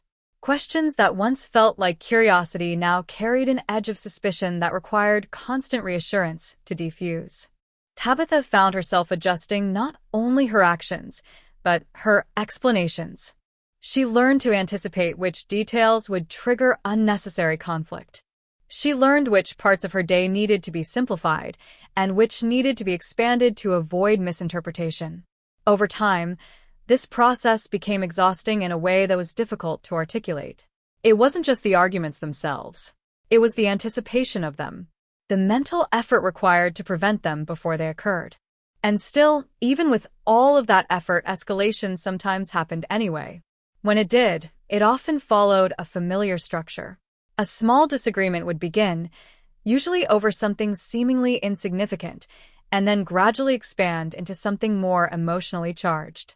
Accusations would surface, not always grounded in clear evidence, but presented with enough conviction that they demanded response. Tabitha would try to respond logically at first, then emotionally, then eventually out of exhaustion rather than resolution. But resolution rarely came. Instead, what followed was silence, or withdrawal, or a temporary reset that never fully restored what had been lost. What made this period particularly disorienting for Tabitha was the contrast between Scott's behavior in public versus private. Outside the home, he could still present a version of himself that appeared functional. There were moments where others might have seen him as simply a young father dealing with pressure and responsibility. But inside the home, the structure of their relationship had become increasingly asymmetrical. Control, in its various forms, began to concentrate in small areas of daily life. Communication patterns shifted. Access to certain resources became limited. Even social interaction outside the home started to feel indirectly influenced by unspoken expectations. At first, Tabitha rationalized these changes individually. Each one, on its own, could be explained. Financial stress, emotional fatigue, the pressures of raising children. But when viewed together, they formed a pattern that no longer fit into simple explanations. The emotional distance between them grew in parallel with the increase in control. And yet, paradoxically, physical proximity remained constant. They still lived in the same space, still raised their children together, still shared the external structure of a family unit. But internally, the relationship had transformed into something more fragmented. Tabitha began to notice that her emotional responses were changing as well. Where she once reacted openly to conflict, she now found herself suppressing reactions in order to maintain stability. Not because she agreed with what was happening, but because engagement often led to escalation, and escalation led to emotional exhaustion that affected the entire household. She started prioritizing avoidance over resolution. Not as a choice she was fully aware of making, but as a survival response shaped by repetition. During this time, Scott's explanations for his behavior also became increasingly inconsistent. When questioned about changes in mood or control, responses often shifted depending on context. At times, he would frame his actions as concern, as if his behavior was motivated by protection or responsibility. At other times, the explanations would fade entirely, replaced by irritation or refusal to engage. This inconsistency made it difficult for Tabitha to establish a clear understanding of what she was dealing with. There was no single explanation that held long enough to anchor her perception. Instead, she was left navigating shifting interpretations of the same behavior, never fully certain which version reflected reality. And so, the investigation, if it can be called that, became internal rather than external. Not an official inquiry, but a personal attempt to understand what was happening within a relationship that no longer behaved according to familiar rules. She observed. She adapted. She recorded patterns in her memory, trying to determine whether there was a structure beneath the instability. But clarity remained elusive. Because every time a pattern seemed to emerge, it was interrupted by contradiction. What she was left with was not understanding but accumulation. A growing sense that something fundamental about the relationship had changed in ways that could not be easily reversed. And that realization, even without a name attached to it, began to shape every decision that followed. The moment everything began to unravel, it didn't arrive with warning or drama. It came in fragments, scattered across ordinary days, until those fragments suddenly aligned in a way that could no longer be ignored. In Indianapolis, life outside still followed its familiar rhythm, but inside Tabitha's world, something irreversible was forming beneath the surface of routine. For years, she had learned to interpret Scott's behavior through adaptation, through explanation, through emotional endurance. But now those methods stopped working. The inconsistencies were no longer isolated. They were connecting. Patterns she had previously dismissed began to repeat with unsettling precision. Changes in behavior that once seemed situational now appeared intentional. And the most disturbing realization was not just that something was wrong, but that it had likely been structured in ways she had not yet fully understood. The turning point began with something deceptively ordinary. A moment of observation. A small detail that did not belong. It wasn't dramatic at first. Just a discrepancy, something that stood out because it contradicted what she believed she knew about her own life. But once noticed, it refused to disappear. Instead, it expanded, pulling other memories into its orbit, forcing reevaluation of events she had previously filed away as stress, misunderstanding, or coincidence. The more she examined it, the less isolated it became. There were gaps in memory that now felt significant. Periods of exhaustion that no longer seemed random. Moments where Scott's behavior aligned too precisely with her inability to recall what had happened during certain times.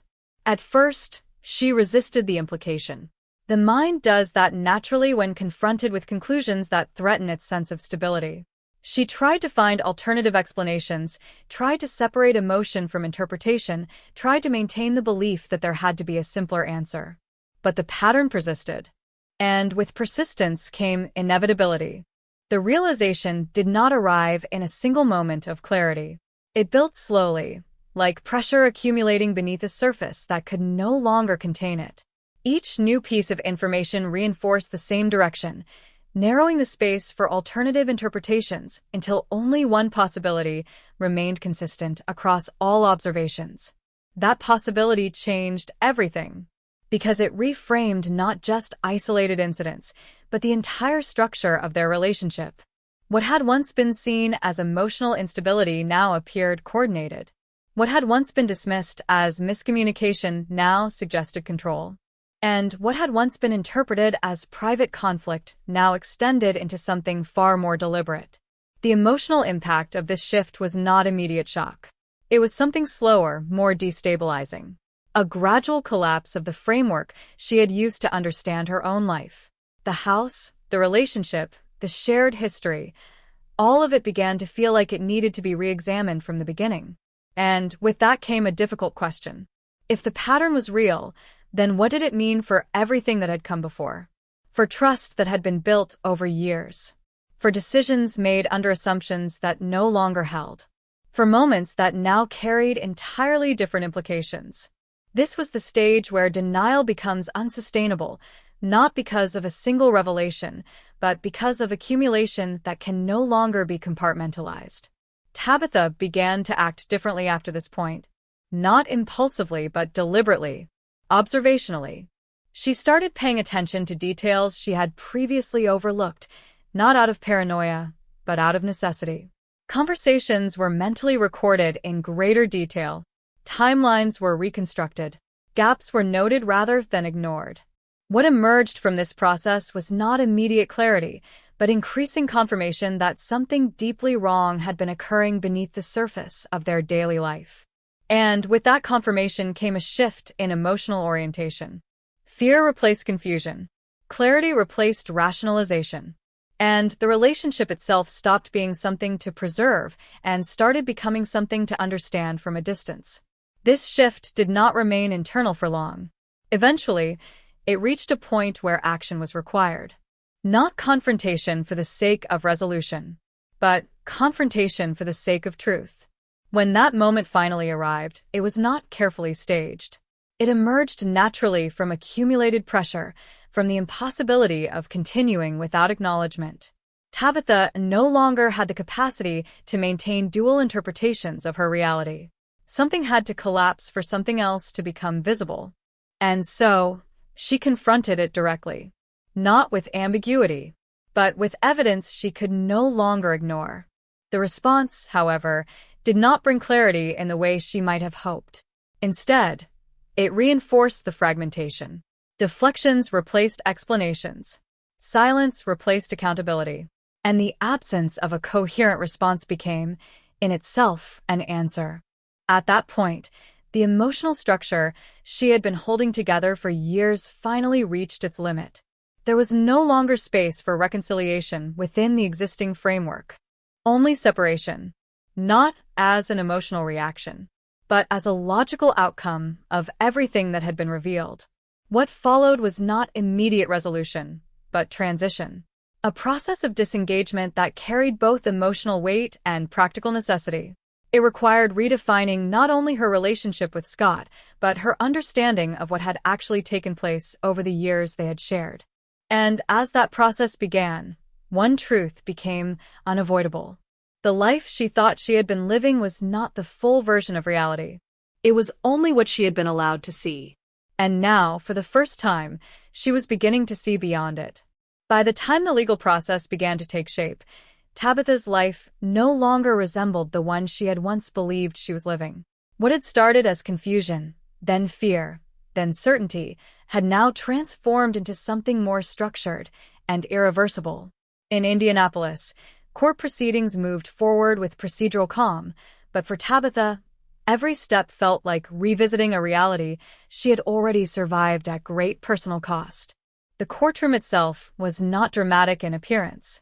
It was ordinary in the way most courtrooms are: neutral walls, polished wood, controlled silence. But within that space, the weight of what had happened between her and Scott Wellington filled every pause between words. The legal system required facts, timelines, documentation. But what Tabitha carried into that room was something far less orderly. Years of lived contradiction, emotional erosion, and fragmented memory that now had to be translated into testimony. Scott sat in a position that felt distant but present. His demeanor was not what many might expect in such a situation. There was no visible collapse, no overt expression of remorse or chaos. Instead, there was a kind of composed detachment, as if the proceedings were happening adjacent to him rather than involving him directly. That emotional distance only deepened the discomfort in the room. When Tabitha took the stand, the process of speaking itself became its own challenge. Words that had been rehearsed internally for years now had to be shaped into linear narrative. But lived experience does not naturally organize itself into courtroom structure. It fractures when forced into sequence. She began with the early years, carefully reconstructing how the relationship had formed. The familiarity of those memories contrasted sharply with what they had become in hindsight. Moments that once felt ordinary now carried entirely different meaning under the weight of what had been discovered later. As she continued, the tone in the room subtly shifted. What had once been understood as private marital difficulty was gradually revealed as something far more complex, layered, and disturbing. The courtroom listened as she described patterns that had only become visible in retrospect, patterns that had been hidden not through secrecy alone, but through normalization over time. There were pauses in her testimony, not dramatic ones, but necessary ones. Moments where emotional weight interrupted the structure of speech. The court allowed these pauses to exist without rushing them, as if recognizing that some parts of testimony cannot be delivered without acknowledging their emotional cost. Evidence was introduced gradually, not in overwhelming bursts, but in controlled sequences that built upon each other. Documentation, witness statements, financial irregularities, and most significantly, digital material that recontextualized events that had previously been interpreted through confusion and doubt. Each piece of evidence did not stand alone. It reinforced the others, creating a structure that was difficult to dismiss once fully assembled. The prosecution's narrative was not presented as sensational. It was methodical, focused on consistency rather than dramatization. The strength of the case did not rely on emotional framing, but on alignment between testimony, behavior patterns, and documented actions. Scott's defense attempted to introduce alternative interpretations, framing certain behaviors as misunderstandings, stress responses, or miscommunications within a strained household. But as more evidence accumulated, those explanations began to lose coherence under scrutiny. What became most significant during the trial was not a single moment of revelation, but the accumulation of contradictions that could no longer be reconciled with innocence-based explanations.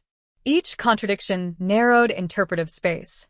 Each piece of corroboration reduced ambiguity, until what remained was a narrative that no longer required speculation to understand its direction. For Tabitha, however, the most difficult aspect of the trial was not legal strategy or evidentiary debate. It was the emotional dissonance of seeing her private life transformed into public record. Events that had once existed in isolation within her personal memory were now being dissected, categorized, and reassembled in a space designed for judgment rather than understanding. There is a particular psychological strain that comes from hearing one's own life described externally, especially when that description carries implications that took years to fully comprehend internally. It creates a separation between lived experience and institutional interpretation. And yet, within that separation, there was also validation. Not emotional comfort, but structural recognition. The acknowledgement that what had happened was not imagined, not exaggerated, not fragmented beyond coherence, but real within the framework of legal examination. As proceedings continued, Scott's presence remained largely unchanged in outward appearance. He responded when required, maintained composure, and participated in the process without visible collapse. But the courtroom was not evaluating emotional display. It was evaluating consistency between narrative and evidence. And on that level, the case continued to strengthen. When the verdict was finally delivered, the courtroom did not erupt into chaos or spectacle. It followed procedural formality. The language of judgment was precise, measured, and final in its construction. For Tabitha, the moment did not feel like resolution in the emotional sense. It felt more like closure of a structural uncertainty, a boundary being drawn around something that had previously been undefined. There was no single emotional reaction that could fully capture the experience. Relief and exhaustion existed simultaneously. So did sadness and relief, layered in ways that did not cancel each other out. What the legal process ultimately provided was not restoration of what had been lost, but confirmation of what had occurred. And in many ways, that confirmation was its own form of ending. Because once something is formally acknowledged within a system designed to determine truth, it cannot remain in the same ambiguous state it once occupied.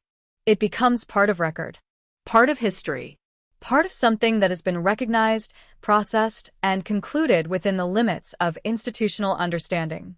For Tabitha, leaving the courtroom did not feel like stepping into a new life immediately. It felt like stepping out of a prolonged distortion and into a space where reality, however difficult, was finally consistent.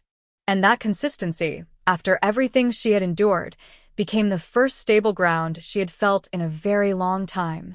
After the courtroom doors closed behind her, there was no immediate sense of relief, no cinematic moment where everything suddenly felt resolved. Instead, Tabitha stepped into a quieter kind of reality, one that did not demand testimony or evidence, but still carried the weight of everything that had led her there.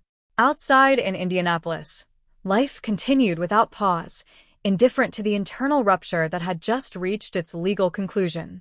What remained was not a clean ending, but a long afterimage of everything that had been exposed. In the days that followed, the emotional impact arrived in layers rather than all at once. There were moments of silence that felt heavier than words. Moments where ordinary routines, making food, caring for her children, answering simple questions, suddenly carried unfamiliar emotional distance, as if she was relearning how to exist in a world that had fundamentally changed its meaning. The most difficult realization was not only what had happened, but how long it had remained hidden within plain sight. Years of daily life had contained elements she had not been able to fully recognize at the time. Now, with hindsight, those same moments reorganized themselves into patterns that were impossible to ignore. But understanding did not erase the emotional cost of living through them. There was grief, though it did not resemble traditional forms of grief. It was not tied to loss of a person in the simplest sense, but to loss of certainty, loss of narrative continuity, loss of the belief that she had understood the reality of her own life while she was living it. At the same time, there was something else emerging slowly beneath that grief. Stability. Not instant or complete, but gradual. It began in small ways. The absence of constant tension in daily interactions. The reduction of emotional anticipation before conversations. The ability to make decisions without second-guessing the emotional consequences of each outcome. These changes were subtle, but they accumulated over time into something recognizable as safety. Her focus shifted naturally toward her children, not as an escape from the past, but as a reorientation towards something that required presence rather than analysis. Parenting in this new context became less about managing external instability and more about rebuilding internal rhythm within the household. There were still difficult conversations, especially as the children processed changes in their own way. But over time, the environment around them began to stabilize in ways that were noticeable, even if not immediately verbalized. One of the most significant internal shifts for Tabitha was the redefinition of trust. Not its elimination, but its recalibration. She no longer viewed trust as something that could exist without boundaries, without verification, without awareness of patterns over time. It became something more grounded, more conditional, more aware of complexity. This change did not make her closed off from relationships. It made her more deliberate, more observant, more anchored in consistency rather than assumption. In reflecting on everything that had occurred, there was also a gradual recognition that understanding manipulation or control is not always immediate while it is happening. It often requires distance, time, and the ability to reconstruct events without the emotional pressure that originally surrounded them. What had once felt confusing now appeared structured in hindsight, not because the experience itself had been clear, but because patterns only become visible when they are no longer obscured by proximity. That realization carried its own weight, because it reframed not only what had happened, but how easily perception can be shaped without immediate awareness. And yet, despite everything, Tabitha did not define herself by what had been done to her. Over time, her identity recentered around what she had chosen afterward: to speak, to testify, to allow the truth of her experience to exist outside of silence. That choice had consequences beyond the courtroom. It reshaped how she understood accountability, how she understood survival, and how she understood the difference between endurance and living. There was no final moment where everything felt perfectly resolved. Instead, there was a gradual return to ordinary life, one that carried memory but was no longer defined entirely by it. The past remained part of her history, but it no longer dictated the structure of her present. And in that distinction, fragile but real, lay the quiet aftermath of everything she had endured.